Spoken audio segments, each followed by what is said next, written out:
በስመ አብ ወወልድ ወመንፈስ ቅዱስ አሃዱ አምላክ አሜን። የተባረክ እግዚአብሔር አምላከ አበዊነ ለዘብጽሐነ እስከ ዛቲ ሰዓት ቅድመ ኩሉ ልዕሊ ኩሉ ናብዛ ሰዓት እዚኣ ዘብጽሐና ናይ አቦታትና ናይ ቅዱሳን አምላኽ ናትና እውን አምላኽ ቅዱስ እግዚአብሔር ስሙ ዝተኸበረን ዝተመስገነን ይሁን። እማ አምላክ ወላዲተ አምላክ ቅድስተ ቅዱሳን ድንግል ማርያም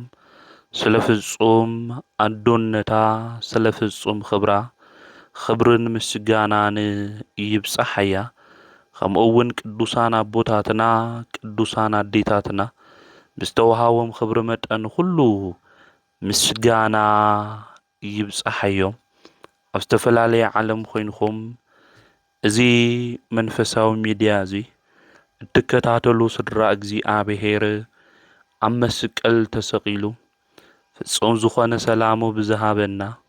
ብኢየሱስ ክርስቶስ ፍጹም ሰላም ከመይ ትጸንሑ ከመይ ትኾኑ ሰላም እግዚአብሔር ምስ ኩላትኩም ይኹን። እንኳዕ ንጻዲቁ አቡነ አረጋዊ ወርሓዊ በዓልን ከምኡውን ብለሙዓንቲ ሓምለ 14 ወርሓውን ዓመታውን ክብረ በዓሎም ዝኾነ ቅዱሳን ብሰላም ኣብጽሐኩም ኣብጽሐና። ሎሚ ሓምለ 14 ኣብ ዝህልወና መርሃ ግብሪ እንመሃሮ ሓምለ 14 ኣብ ቅዳሴ ጊዜ ዝነበቡ ምንባባት መልእኽቲ ምስባኽ ከምኡውን ቅዱስ ወንጌል ሓምለ 14 ኣብ መጽሓፈ ስንክሳር ዓመታዊ ክብረ በዓሎም ዝኾነ ቅዱሳን መንፈሳዊ ህይወቶምን ተጋድሎኦምን እንታይ ከም ዝመስል ስለ ጻዲቁ አቡነ አረጋዊ መንፈሳዊ ተጋድሎን ህይወትን ካብ ጻዲቁ አቡነ አረጋዊ ድማ እንመሃሮ እንታይ ምዃኑ ክንምልከት ኢና። አምላኽና ቅዱስ እግዚአብሔር ኣብ ህይወትና ሁሉ እናኣተወ ንህይወትና ዝጠቅም ንዓና ድማ ዝረብሕ ቃሉን ከምህረና ቅዱስ ፍቃዱ ይኹንልና። ሓምለ 14 ኣብ ቅዳሴ ጊዜ ዝነበብ ምስባኽ ኣብ መዝሙረ ዳዊት ምዕራፍ 44 ቁጽሪ 22 ዘሎ ናይ እግዚአብሔር ቃል እዩ። ከምዚ ድማ ይብል ንሕና ግና ምእንታኻ ኩሉ ሻዕ ንቕተል ኣለና ከም ዝሕረዶ ኣባጊዕ እውን ኾንና። ኦ ጎይታ ተበራበር ንምንታይ ኸትድቅስ ይብል ልበ አምላክ ዳዊት ክናገር እንተሎ ንሕና ግን ምእንታኻ ኩሉ ሻዕ ንቕተል ኣለና ስለ እግዚአብሔር ስለ ቤተ ክርስቲያን ስለ እምነት ንቕተል ኣለና ከም ዝሕረዶ ኣባጊዕ ድማ ተቆጸርና። ስለዚ ተበራበር አምላኽና ቅዱስ እግዚአብሔር እናበለ ክልምንን ክጽልይን እንተሎ ንምልከት ኢና። ስለ ስሙ ኢሎም መከራ ዝቕበሉ ኩሉ ሻዕ ድማ ዝቕተሉ እንመን እዮም ክንብል እንተለና ቅዱሳን አቦታትናን አዴታትናን እዮም። እዞም ቅዱሳን እዚኦም ኩሉ ሻዕ ዝቕተሉ ዘለዉ መከራ ድማ ዝበጽሖም ንምንታይ እዩ እንድሕር ኢልና ስለ አምላኽናን መድሓኒትናን ኢየሱስ ክርስቶስ ስለ ዝመስከሩ እዩ። መድሓኒት ንሱ ኢየሱስ ክርስቶስ አምላኽ እዩ ጎይታ እዩ ስለ ዝበሉ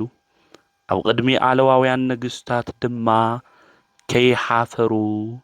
ስለ ዝመስከሩ እዩ። እዚ ናይ ልበ አምላክ ዳዊት መዝሙር ሐዋርያው ቅዱስ ጳውሎስ ድማ ኣብ ሮሜ መልእኽቱ ምዕራፍ 8 ቁጽሪ 35 ክናገር እንተሎ ካብ ክርስቶስ ፍቕሪ ዝፈልየና መን እዩ? መከራ ድዩ? ጭንቂ ድዩ? ስደት ድዩ? ጥሜት ድዩ? ዕርቃን ድዩ? ፍርሓት ድዩ? ወይ ሰይፊ ምእንታኻ በብመዓልቱ ንቕተል ኣለና ከም ዝሕረዶ ኣባጊዕ ተቆጸርና ተባሂሉ ከም ዝተጻሕፈ እዩ ይብል። ስለዚ ቅዱስ ጳውሎስ ናብ ሮሜ ሰባት እውን መልእኽቱ ክጽሕፍ እንተሎ እዚ ናብ ልበ አምላክ ዳዊት መዝሙር እናመኸረ ብኡ ድማ እናነገረ بكريستنا من قد كوعزون تلو كاب كريستوس فقر منم كفاليم خمزي قباء موتن مكرام كواب العليهم انتمسه سلا سمو إلهم سلا زخونه واقا خمزلوهم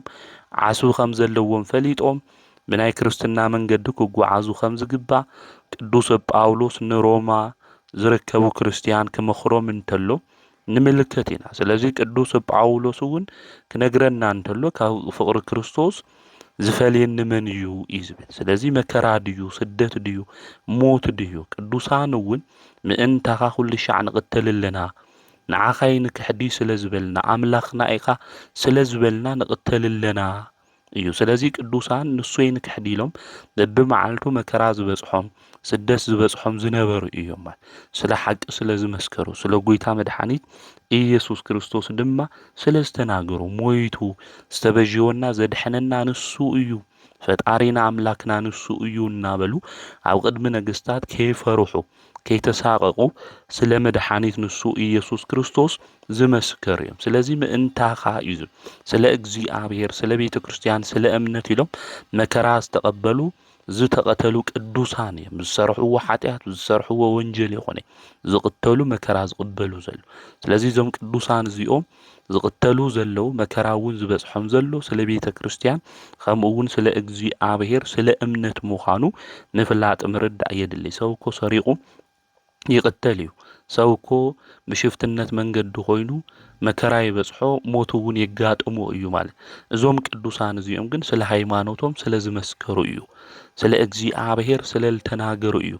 ሰማይ ምድርን ዝፈጠረ አምላክ እግዚአብሔር አይን ክሕዲ ንጣዖታት ድማ አይን ሰግዲ አምላክ ቅዱስ እግዚአብሔር ሰማይ ምድር ዝፈጠረ ጎይታ እዩ አምላክና እዩ ህይወትና እዩ እናበሉ ኣብ ቅድሚ ነገስታት ሰይፍን ከምኡውን መከራን ከይፈርሑ ስለ አምላኮም ቅዱስ እግዚአብሔር ዝመስከሩ እዮም ስለዚ ካብ ክርስቶስ ፍቅሪ ዝፈልየና ምንም ነገር የለን ኢሎም ኣብ ቅድሚኦም ዘሎ ሓዊ ኣብ ቅድሚኦም ዘሎ ሰይፍ ከይፈርሑ ከይተሳቀቁ ስለ አምላኮም ቅዱስ እግዚአብሔር ዝመስከሩን ዝተናገሩን እዮም እዞም ቅዱሳን እዚኦም ስለዚ ቅዱስ ዳዊት እውን ክዝምር እንተሎ ምእንታኻ ኩሉ ሻዕንታይ ንቅተልልና ከም ዝሕረዶ አባጊዕ እውን ተቆጸርና ኢሉ ተናጊሩ እዩ ማለት ስለዚ ስለ ክርስቶስ ኢሎም መከራ ዝተቀበሉ ዝተቀተሉ ናይ ሰማዕትነት አክሊል እውን ዝተቀበሉ ከም ዝሕረዶ አባጊዕ እውን ዝተቆጸሩ ቅዱሳን አቦታትና አዴታትና ምዃኖም ምፍላጥና ምርዳእ የድሊ ስለዚ ስለ እምነቶም ኢሎም መከራ ክቅበሉ እንተለው ብትዕግስት መንገድ ተዓጊሶም እዮም ንዝጸፍዕዎም ንዝወቅዕዎም ዓጸፋ ይኾኑ ይመልሶም እዚኦምማ ጸፊዖምና እንየው እዚኦምማ ወቂዖምና እንየው የበሉ ማለት እዩ እዚኦም ጸፊዖምና ወቂዖምና እንየው ንሕና እውን ክንምልሰሎም እንየና ይኾኑ ኢሎም እዞም ቅዱሳን እዚኦም ዝበጽሖም መከራ ሁሉ ብትዕግስቲ ዝሓለፉ ናይ ክርስቶስ ምስክር ድማ ዝኾኑ እዮም ንምንታይ መከራ ክቅበል እንተለው ብትዕግስቲ መንገዲ بእምነት መንገዲ ተቀቢሎም ክንብል እንተለና ናይ ክርስቶስ ፍቅሪ ኣብ ልቦናኦም ሰሌዳ ውሽጢ ስለ ዝነበረ እዩ ነዚዩ ቅዱስ ጳውሎስ እውን ካብ ክርስቶስ ፍቅሪ ዝፈልየና መን እዩ ኢሉ መከራ ድዩ ጭንቅ ድዩ ስደት ድዩ ጥሜት ድዩ ዕርቃን ድዩ ፍርሓት ድዩ ወይ ሰይፍ እዩ ምእንታኻ በብመዓልቱ ንቀተልልና ከም ዝሕረዶ አባጊዕ እውን ተቆጸርና ተባይሉ ከም ዝተጻሓፈ እዩ ይስል ስለዚ ዞም ቅዱሳን እዚኦም ስደት ካብ ክርስቶስ ፍቅሪ ክፈልዮም ይኽኣለ መከራ ካብ ክርስቶስ ፍቅሪ ክፈልዮም ይኽኣለ ጭንቅ ካብ ክርስቶስ ፍቅሪ ክፈልዮም ይኽኣለ ጥሜት ካብ ክርስቶስ ፍቅሪ ክፈልዮም ይኽኣለ ዕርቃን ካብ ክርስቶስ ፍቅሪ ክፈልዮም ይኽኣለ ፍርሓት ካብ ክርስቶስ ፍቅሪ ክፈልዮም ይኽኣለ ሰይፊ ካብ ክርስቶስ ፍቅሪ ክፈልዮም ይኽኣለ ንሕና ካብ ክርስቶስ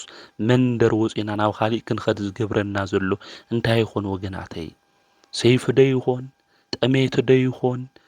መከራ ደ ይኾን ስደት ደ ይኾን ፍርሓት ደ ይኾን ጭንቅ ደ ይኾን ካብ ክርስቶስ ፍቅሪ ዝፈልየና ዘሎ እንታይ ወገናተይ አምላክና ንሱ መድኃኒት ኢየሱስ ክርስቶስ ንዓና ኢሉ ተሰቂሉ ዝተበጅወና ዘድሐነና መድኃኒት ካብኡ ክፈልየና ዝኽእል ዘሎ ነገር እንታይ ምዃኑ ምፍላጥና ምርዳእ የድሊ እዩ ቅዱስ ጳውሎስ ግን እቶም በብመዓልቱ መከራ ዝቅበሉ ምእንትኡ ኢሎም ድማ ዝቅተሉ ካብ ክርስቶስ ፍቅሪ ዝፈልዮም ምንም ነገር ከምዚ የለ ክነግረና እንተሎ አውዚ አውሮም የመልእክቱ ምዕራፍ 8 ቁጥር 35 እስካብ 36 ክናንብብ እንተለና ንረኽቦ ኢና ስለዚ ቅዱሳን ናይ ክርስቶስ ፍቕሪ ኣብ ውሽጦም እንእዎም እዩ ንሕና እውን ናይ ክርስቶስ ፍቕሪ ኣብ ውሽጥና ክህልወና እንተሎ ናይ ክርስቶስ ፍቕሪ ክርድአና እንተሎ ወገናተይ ኣይንጻረፍን ኣይንሰርቕን ኣይንሕስውን ኣይንሓሚን ናይ ተንኰል ስራሕቲ እውን ኣይንሰርሕን ናይ ክርስቶስ ፍቕሪ ኣብ ውሽጥና ክህሊ እንተሎ ቤዛ መድሓኒት ኮይኑ ኣብ ቀራንዮ ዝተሰቐለ ክርስቶስ ክንምልከት እንተለና ናቱ ፍቕሪ ብሞት ዝተገለጸ ፍቕሪ ኣብ ልቦናና ውሽጢ ክህልው እንተሎ ንሰባት ክፉእ ነገር ይንሓስቢ ንሰባት ብምንቀኝነት መንገዲ እንሓሰብና ይንጓዓዚ ንሕዋትና ጉድጓድ እናኳዓትና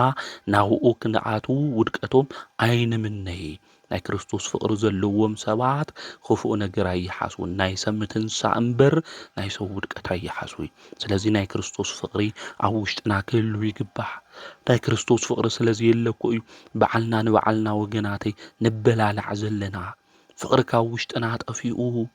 ኣብዚ ድሊ ቦታታት ናይ ሩኽሰትን ናይ ሓጢኣትን መንገዲ ጠጠው ዝበልና ናይ ክርስቶስ ፍቕሪ ኣብ ውሽጥና ስለዚ የለ እዩ እቲ ናይ ክርስቶስ ፍቕሪ ኣብ ውሽጦም ዝነበሮም ቅዱሳን ምንም ነገር ከየሸነፎም ብዓወት ጽድቂ መንገዲ ዝተጓዓዙ እዮም ንሕና እውን ናይዞም ቅዱሳን እዚኦም መንገዲ ኣሰረፍንዎት ክንኽተል እዩ ዝግብአና ናይ ክርስቶስ ፍቕሪ ብሞራል ስቑኢልና እንናገሮ ይኾነ ብህይወት እንነብሮ እዩ ክርስትና ወገናተይ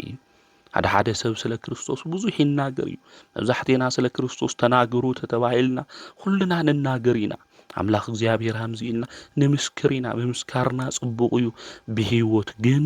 ክንነብሮ እዩ ዝግብአን ፍቕሩ ተተረዲእና ወገናተይ ብትናይ ጽድቂ መንገዲ ኢና ንጓዓዝ ክርስቶስ ፍቕሪ የምሂርና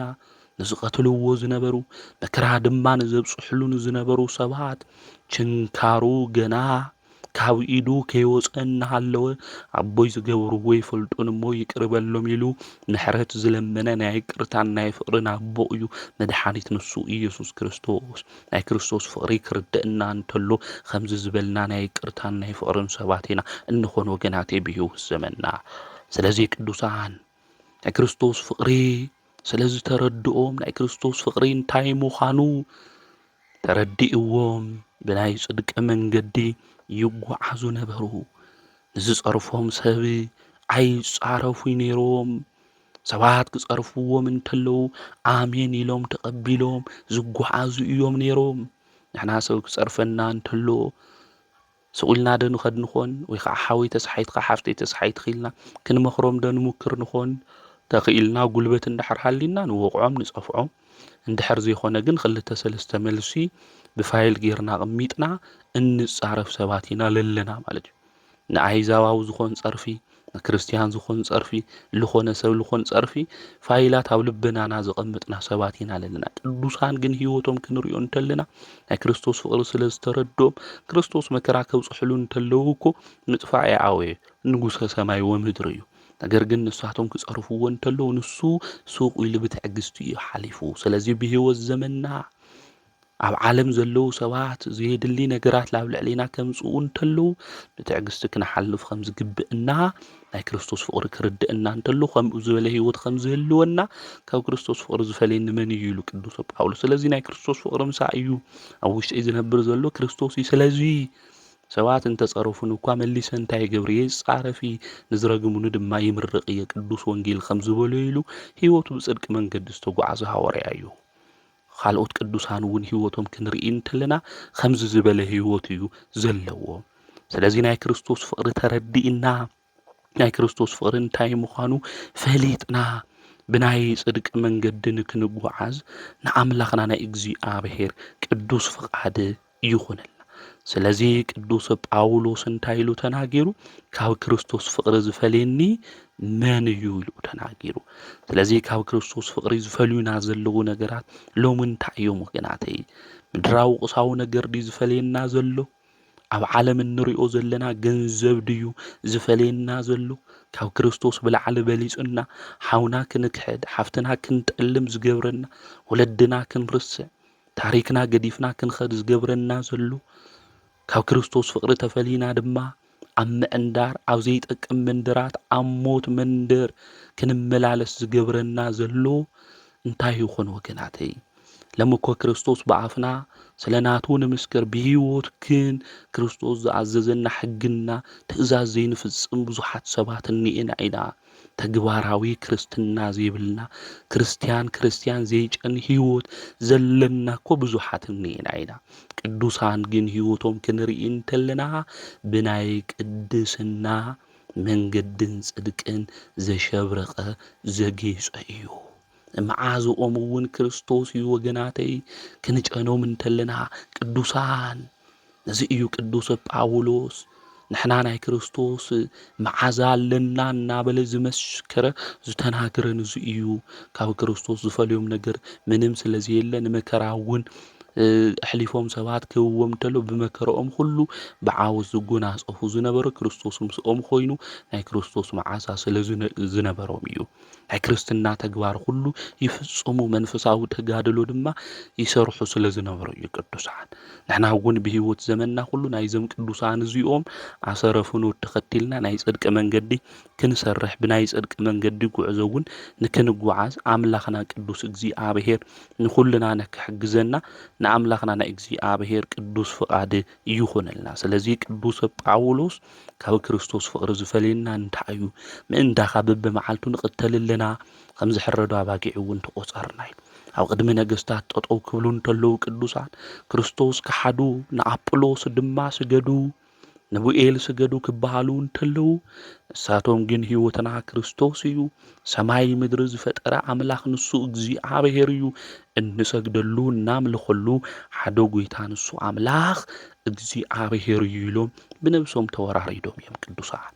ፈተና ኣብ ቅድሚኦም እኒኦ፣ ሰይፍ ኣብ ቅድሚኦም እኒኦ፣ ሓዊ ኣብ ቅድሚኦም እኒኦ። እዚ ከይፈርሑ ከይተሳቐቑ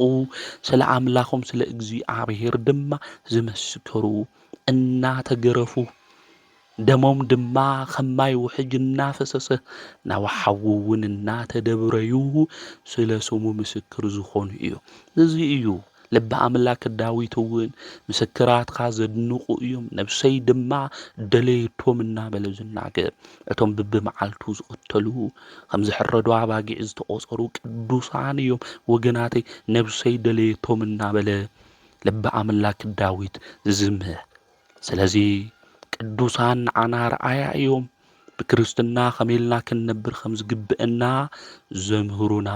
ናይ ህይወት መምህራንና እዮም ቅዱሳን። ብጽድቂ መንገዲ ከመይልና ክንጓዓዝ ከም ዝግባእ ናይዚ ዓለም እዚ ሓሶት ነገር ሁሉ ንዒቕና ክንጓዓዝ ከም ዝግብአና እግዚኣብሔር ዝፈትዎ ነገር ከመይልና ክንሰርሕ ከም ዝግብአና ናይ ብጽእናን ናይ ቅዱስናን መንገዲ ኣርኣያ ምሳሌ ዝኾኑና ቅዱሳን እዮም። ነዚ ቅዱስ ጳውሎስ ኣነ ክርስቶስ ከም ዝመሰልኹ ንስኻትኩም መን ምሰሉ በለ፣ ኣነ ምሰሉ በለ። ስለዚ ንሕና ናይ ቅዱሳን መንገዲ እንታይ እዩ? ሃይግሮግራፊ ኢልና ንጽውዖ ወይ ከዓ ናይ ቅዱሳን ህይወት ገድሊ እንታይ እዩ ኢልና ብምጽናዕ መንገዶም ህይወቶም እንታይ ከም ዝመስል ኣጽኒዕና ብጽድቂ መንገዲ ድማ ክንጓዓዝ ይግብአና። ስለዚ ቅዱሳን ናይ ክርስቶስ ፍቕሪ ዝተረድኦም እዩ። ሰባት መከራ ከብጽሕሎም እንተለዉ ክጸፍዕዎም እንተለዉ ከምዚ ጌርካኒ ኢኻ ሎማዓንቲ ጽባሕ ድማ ክረኽበካ እየ ዘይብሉ ቂም ድማ ዘይሕዙ እዮም ወገናተይ ናይ ክርስቶስ ፍቕሪ ስለ ዝተረድኦ። ቅዱስ ጳውሎስ ኣብ እስር ቤት እናሃለየ እኮ ምስ ሲላስ ተኣሲሩ እናሃለየ ናይ እግዚኣብሔር መልኣክ እኮ ወፂዎ እኮ ካብቲ ቤት ማእሰርቲ ኣብቲ ቤት ማእሰርቲ ዘእተዎ ሓላው ናቲ ቤት ማእሰርቲ ቅዱስ ጳውሎስ ረኺብዎ ይደቂሱ ማለት እዩ። ቅዱስ ጳውሎስ ግን ኣሲርካኒ ኢኻ ሕነይ ክፈዲኒ እኒየ በለየ። ዘምለጡ እንዲያም መሲልዎ እቶም ቤት ማእሰርቲ ዝነበሩ ሰባት ሰይፈልዒሉ ንባዕሉ ከጥፍእ ክብል እንተሎ እኒአና ኢና ኣይትፍራሕ ኣይዞኻ ኢሉ ናይ ክርስትና ትምህርቲ ተምሂሩ ኣጥሚቑ ናብ ክርስትና መንደር ኣምፂእዎ እዩ። ስለዚ ቅዱሳን ሰብ ከምዚ ጌርና ሕነ ክንፈዲ እኒአና ድማ ዘይብሉ እዮም ማለት እዩ። ሁሉ ነገሮም ለአምላኾም ለእግዚአብሔር እሕሊፎም ዝህቡ እዮም ዘይሓሚ እዮም ተንኰል ዘይሰርሑ እዮም ንሕና ግን ሕማቕ ዝገበረና ሰብ ይኾነ ሕማቕ ዘይገበረና ሰብ እኳ ተንኰል እናፈሓስና ዕረፍቲ ለይብልና ድቃስ ለይብልና ለእኩይ ተግባር ፈጸምቲ እንኾነ ብዙሓት ሰባት እኒአና ሰብ ሰላም ከይረክብ ሰብ ፍቕሪ ልከየለዎ ሕብረት ልከየለዎ ክንበታትን መዓልቲ ምስ ለይቲ እንሰርሕ ናይ ክርስቶስ ፍቕሪ ኣብ ውሽጥና ዘይብልና ናይ ክርስቶስ ጨና ኣብ ውሽጥና ዘይብልና ክርስቲያን ዘይንመስል ነገር ግን ብዙሓት እኒአና ኢና ስለዚ ምስትውዓል ልቢ ምባል የድሊ እዩ ማለት እዩ ክርስቲያን ናይ ክርስቶስ ተኸታሊ ማለት እዩ ንሕና እውን ብክርስትና መንገዲ ዘለና ናይ ክርስቶስ ተኸተልቲ ምዃንና ፈሊጥና ክርስቶስ ድማ ቅዱሳን ብሃመይ ዝበለ መንገዲ ከም ዝተኸተልዎ ንኣምላኾም ቅዱስ እግዚአብሔር ብምንታይ መንገዲ ተጓዒዞም ከም ዘገልገልዎ ክንፈልጥ ክንርዳእ ይግብአና ስለዚ ቅዱስ ጳውሎስ ብሎማዓንታዊ ቅዳሴ ግዜ ዘሎ ምስባኽ ኣብ መዝሙረ ዳዊት ምዕራፍ 44 ቁጥሪ 22 እዚ ቃል እዚ አምጺኡ ንናይ ሮማ ክርስቲያን ክመኽሮም እንተሎ ኣብ መልእኽቱ ኣብ ሮሜ ማለት እዩ ምዕራፍ 8 ቁጥሪ 35 እስካብ 36 እዚ ቃል እዚ ንረኽቦ ኢና ናይ ክርስቶስ ፍቕሪ ኣብ ውሽጥና ኾይኑ ብእምነትና ጸኒዕና ንክንጓዓዝ ንኣምላኽና ናይ እግዚኣብሔር ቅዱስ ፍቓድ ይኹነልና ከምኡ እውን ብሎማዓንቲ ኣብ ቅዳሴና ዝንበብ መልእኽቲ ቀዳማይ መልእኽቲ ጳውሎስ ናብ ሰብ ተሰሎንቄ ምዕራፍ 4 ቁጥሪ 1 እስካብ 13 ዘሎ ናይ እግዚኣብሔር ቃል እዩ ብዝተረፈ ኣሕዋተይ ንእግዚኣብሔር ምእንቲ ክትሕጉስዎ ከመይ ጌርኩም ክትነብሩ ከም ዝግብአኩም ካባና ተማሂርኩም ኢኹም ድሮ እኳ ትነብርዎ ኣለኹም ሕዚ ከዓ ነዚ ብዝበለጸ ክትነብርዎ ብጎይታና ኢየሱስ ክርስቶስ ንልምነኩምን ነተባብዐኩምን ኣለና ብጎይታና ኢየሱስ ክርስቶስ እንታይ ዓይነት ትእዛዝ ከም ዝሃበኩም ትፈልጡ ኢኹም ፍቓድ እግዚአብሔር ንስኻትኩም ክትቅደሱ ካብ ዝሙት ክትረሕቑ እዩ እሞ ነፍሲ ወከፍ ሰብ ሰውነቱ ብቅድስናን ብኽብርን ዓቂብካ ምንባር ይፍለጥ ከምቶም ንእግዚአብሔር ዘይፈልጡ ኣሕዛብ ድማ ብፍትወት ስጋ ይትሸነፉ ሓደ እኳ ኣብዚ ነገር እዚ ጥሒሱ ንሓው ኣይበድሎም ኣይበለጸሉን ከምቲ ኣቐዲምና ዝነገርናኩም ዘጠንቀቕናኩምን ከምዚ ንዝገብሩ እግዚአብሔር ፈዳይ ሕነ እዩ እሞ እግዚአብሔር ንቅድስና እምበር ንርኽሰት ኣይጸውዐናን እምበኣር እቲ ነዚ ዝንዕቕ ነቲ ቅዱስ መንፈሱ ዝሃበኩም ንእግዚአብሔር እምበር ንሰብ ኣይኾነን ዝንዕቕ ዘሎ ብዛዕባ ፍቕሪ ሕዋት ግና ንንስኻትኩም ምፍቓር ካብ እግዚአብሔር ተማሂርኩም ኢኹም እሞ ሓደ እኳ ክጽሕፈልኩም ኣይደልን ብርግጽ ኣብ ኩላ መቅዶንያን ዘለዉ ሕዋትና ትፈቱ ኢኹም ግና ኣቶም ሕዋትና ነዚ ብዝበለጸ ክትገብርዎ ንምዕደኩም ኣለና ኣብ ናብራኹም ካብ ሰብ ምእንቲ ከይትደልዩ እቶም ካብ እምነት ወጻኢ ዘለዉ ከዓ ምእንቲ ከኽብርኩም ከምቲ ዝኣዘዝናኩም ብህድኣት ክትነብሩን ኣብ ናይ በዓልትኩም ጉዳይ ከተተኩሩን ብኢድኩም ክትሰርሑን ንምዕደኩም ኣለና ኣብዚ ቅዱስ ጳውሎስ ተሰሎንቄ ሰባት ከመኽሮም እንተሎ ኣብታ ቀዳማይ መልእኽቱ ማለት እዩ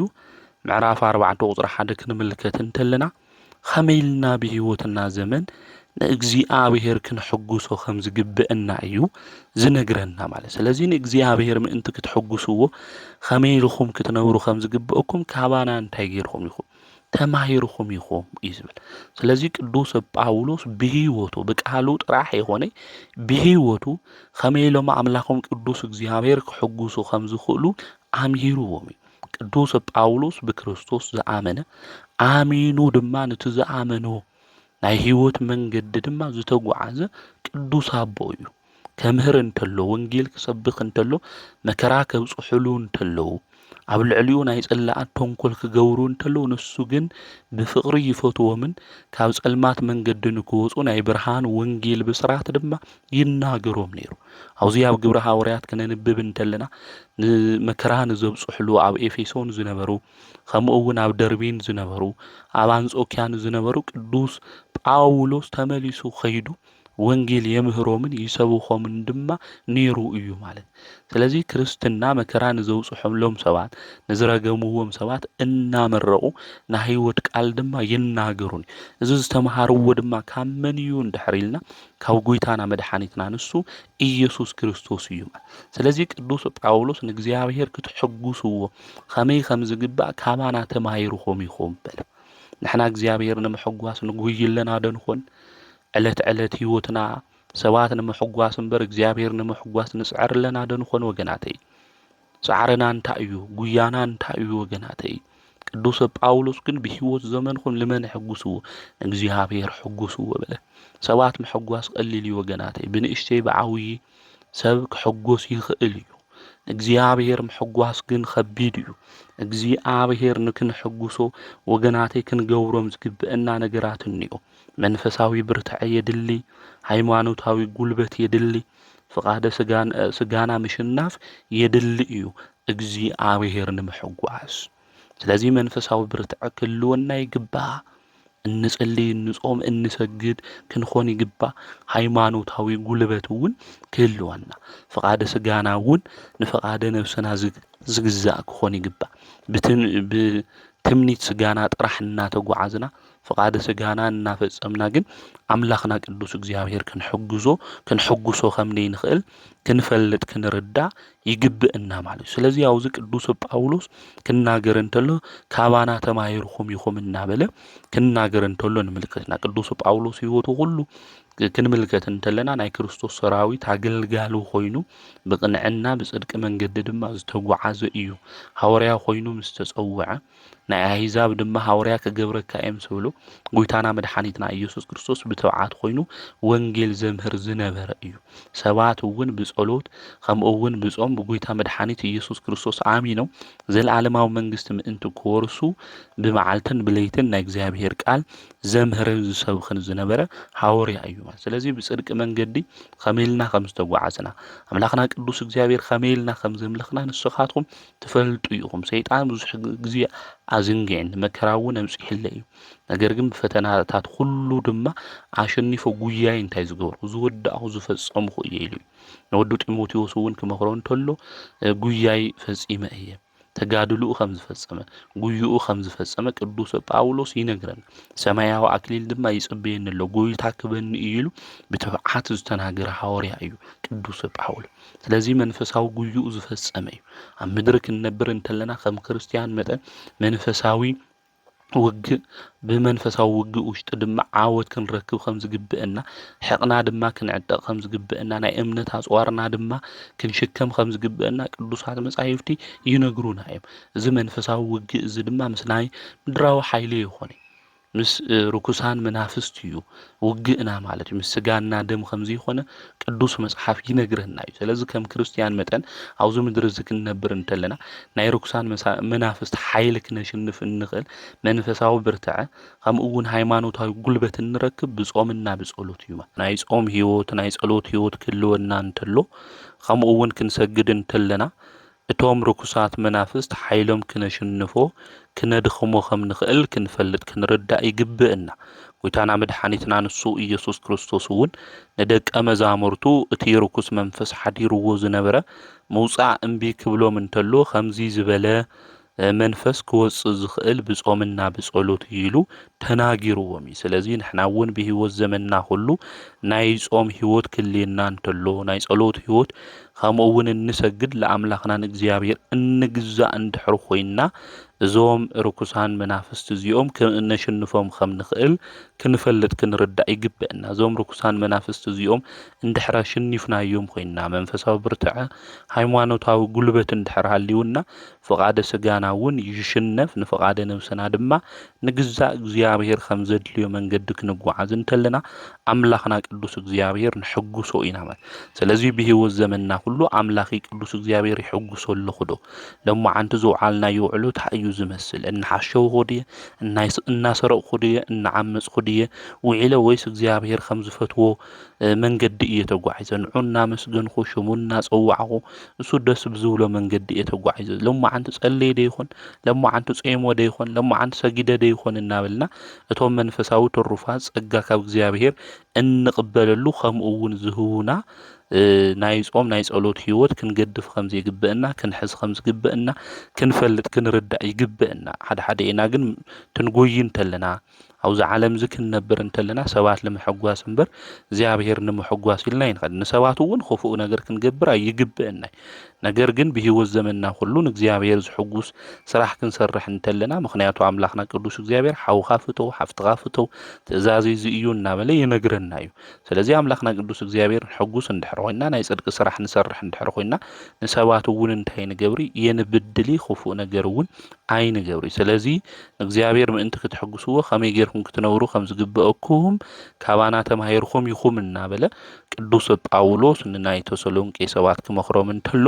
ንምልከት ኢና ስለዚህ ቅዱሳን ከመይ ጌሮም አምላኾም ቅዱስ እግዚአብሔር ከም ዝሕጎሱ መጽሐፈ ገድሎም ክነንብብ እንተለና መንፈሳዊ ብርትዐ ከምኡውን ሃይማኖታዊ ጉልበት ከምኡውን ፍቃደ ስግኦም ብምሽናፍ አምላኾም ቅዱስ እግዚአብሔር ሕጉሶም እዮም ቀጺሉ እውን ቅዱስ ጳውሎስ ንናይ ተሰሎንቄ ክርስቲያን ክመኽሮም እንተሎ ጎይታና ንሱ አምላኽና እግዚአብሔር ፍቃዱ እንታይ ምዃኑ ይነግረና እዩ ይርድእና እዩ ፍቃድ እግዚአብሔር ንስኻትኩም ንክትቅደሱ እዩ ስለዚህ ናይ እግዚአብሔር ፍቃድ ንሕና እንታይ ክንኾን ካብ ርኽሰት መንገዲ ወፂና ምእንቲ ክንቅደስ ከምኡውን ካብ ዝሙት ምእንቲ ክንርሕቕ እዩ ናዝሙት መንፈስ ዘለና ብዙሓት ሰባት ሎሚ ንኢና ኢና ዝረኣናዩ ነገር ሁሉ ደስ ዝብለና ማለት እዩ ምስ ረኣናዩ ነገር ሁሉ ዓይንና ልብና ሁሉ ዝኸድ እንምነይ ናብ ርክሰት መንገዲ እውን ብተግባር እንፍጽም እንኢና ኢና ነገር ግን አምላኽና ቅዱስ እግዚአብሔር ዝሕጉሶ ፍቃዱ ድማ ዝኾነ ንሕና እንታይ ክንኾን ንክንቅደስ ከምኡውን ንከይንቅደስ ዝገብረና ካብ ዝሙት ምእንቲ ክንርሕቕ ከም ዝግበአና ስለዚህ ነፍሲ ወከፍ ሰውነትና ብቅድስና ብኽብሪ ክንዕቅብ ከም ዝግበአና ቅዱስ ጳውሎስ አውዚ ይመኽረና እዩ አይዛብ ግን እቶም እግዚአብሔር ዘይፈልጡ በፍትወት ስጋ እዮም ዝሽነፉ እዩ ስለዚህ ንሕና እውን ከም አይዛብ ኮይና በፍትወት ስጋ እንሽነፍ ክንኾን ይግበአና ማለት እዩ ስለዚህ ቅዱስ ጳውሎስ አምላኽና ቅዱስ እግዚአብሔር በመንታይ መንገዲ ተጓዓዝና ክንሕጉሶ ከም ዝግበአና ፍቃድ እግዚአብሔር እውን አውዝ ምድር ዝክንነብር እንተለና እንታይ ምዃኑ ይነግረና ይረድእና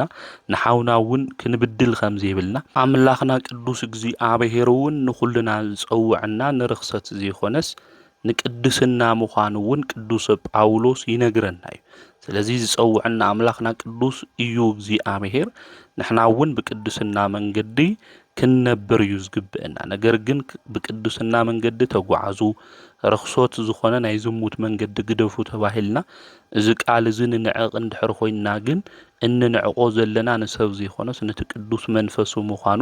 ንእግዚአብሔር እውን ምዃኑ ቅዱስ ጳውሎስ ይነግረና ፍቅሪ እውን ክህልወና ከም ዝግባእ በዓልና ንበዓልና ክንፋቀር ከም ዝግበአና ካብ እግዚአብሔር ተማሂርኩም ኢኹም እዩ ስለዚህ እግዚአብሔር ወልድ ኢየሱስ ክርስቶስ ኣብ መስቀል ተሰቂሉ ፍቅሪ እንታይ ምዃኑ ብፍቅሪ ህይወት ድማ ከመይልና ክንመላለስ ከም ዝግበአና አምሂርና እዩ ነጊርና እዩ ስለዚህ ንሓውና ንሓፍትና ብፍቅሪ መንገዲ ንሓውና ንሓፍትና ውድቀት ዘይኾነስ ናዮም ትንሳኤ ክወድቁ እንተሎ ሓፍተይ በርትዒ ሓወይ በርትዕ እናበልና እናብርትዕ ክንኾን ይግበአና እምበር ንውድቆቶም ምክንያት ክንኾን ኣይግበአና ስለዚህ አምላኽና ቅዱስ እግዚአብሔር ናይ ፍቅሪ አምላኽ እዩ ንሕና እውን ብፍቅሪ መንገዲ ሁሉ ክንጓዓዝ ንቤተሰብና ንስድራና ንሕዋትና ድማ እንሓስብ ክንኾን ይግበአና ሕና ንብልዓና ነሰተና ሕዋትና ሓትና ድማ ጠሚዎም በመከራ ሓለንጋ ብጥሚት ሓረንጋ ክግድረፉ እንተለው ንሕና ጸጊብና ክንሓድር እንተለና ፍቅሪ ይብልናይ ማለት እዩ ስለዚህ ፍቅሪ ክልወና ከም ዝግባእ ቅዱስ መጽሓፍ ይነግረና ሎሚ ፈታን ዝኾናሉ ግዜ እዩ ዘሎ መንእሰይ ሁሉ እግሩ ናብ ዘምርሖ እዩ ዝኸድ ዘሎ ለሙ ስራሕ የለይ እቲ ዘሎ ናብራውን ሁሉ ክባር እዩ ማለት እዩ እንኽእሎ ሁሉ ተሓጋጊዝና ብፍቅሪ መንገዲ ሁሉ ክንወጽእ ብፍቅሪ መንገዲ እውን ክንኸድ ይግበአና ናይ ክርስትና መግለጺ አምላኽና ቅዱስ እግዚአብሔር እንሕጉሰሉ መንገዲ እውን እዚ ምዃኑ ክንፈልጥ ክንርዳእ ይግብአና ማለት ንሕና ጸጊብና እናበልዓና ሕዋትና ድማ ጠሚዎም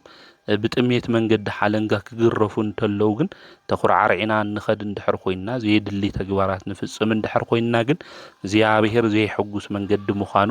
ብምፍላጥ ብምርዳእ ኣምላኽና ቅዱስ እግዚአብሔር ክንሕጉሰሉ እንኽእል ናይ ጽድቂ ናይ ቅዱስና መንገዲ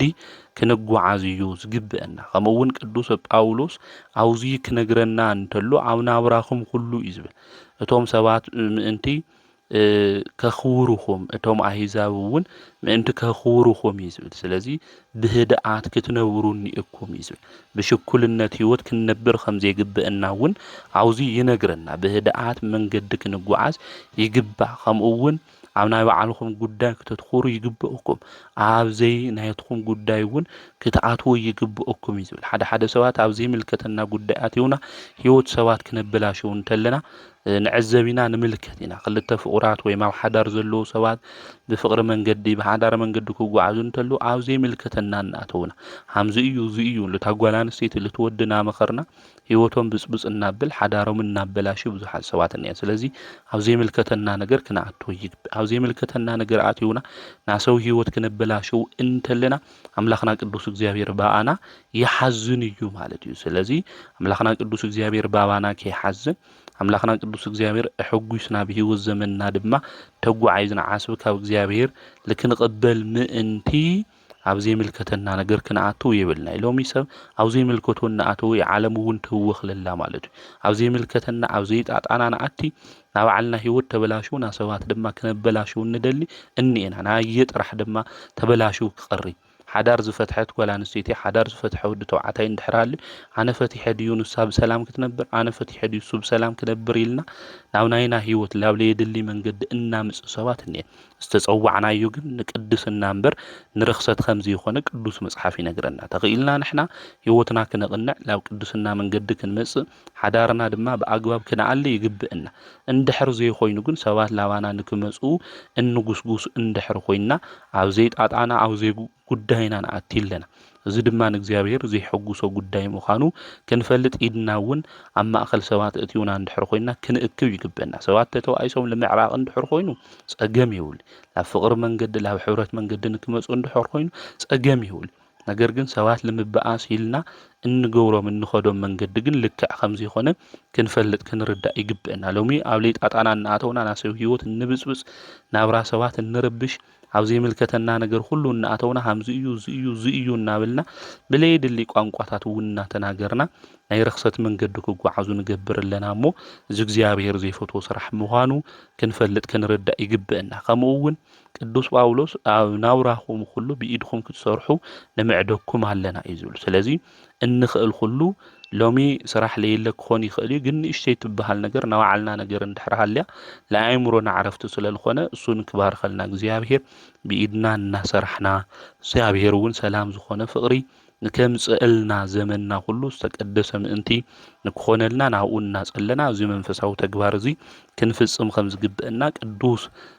ጳውሎስ ንተሰሎንቄ ክርስቲያን ከምዚ ኢሉ ክመኽሮም እንተሎ ንምልከት ኢና እሞ ኣምላኽና ቅዱስ እግዚአብሔር ሓጊዝና ናይ ጽድቂ ንዑ ድማ ዝሕጉስ ስራሕ ክንሰርሕ ናቱ ቅዱስ ፍቃድ ይኹነልና። ከምኡ እውን ብሎሙዓንቲ ኣብ ሓምለ 14 ማለት እዩ ኣብ ቅዳሴ ግዜ ዝንበብ መልእኽቲ ኣውዚ ኣብ ቀዳማይ መልእኽቲ ጴጥሮስ ምዕራፍ 5 ቁፅሪ 6 እስካብ ፍጻሜ ዘሎ ናይ እግዚአብሔር ቃል እዩ። ከምዚ ድማ ይብል ደጊም ብግዚኡ ንሱ ልዕል ምእንቲ ከብለኩም ኣብ ትሕቲ እታ ሓያል ኢድ እግዚአብሔር ርእስኩም ትሕት ኣብሉ። ንሱ ይሓልልኩም እዩ እሞ ንኩሉ ዘጭንቀኩም ኣብኡ ኣውድቕዎ። እቲ መጻረርትኩም ዲያብሎስ ዝውሕጦ ደልዩ ከም ዝጓዝ ኣንበሳ ይዘውር ኣሎ እሞ ብመጠን ንበሩ። ንቑሑ እውን ብእምነት ጸኒዕኹም ተቃወምዎ።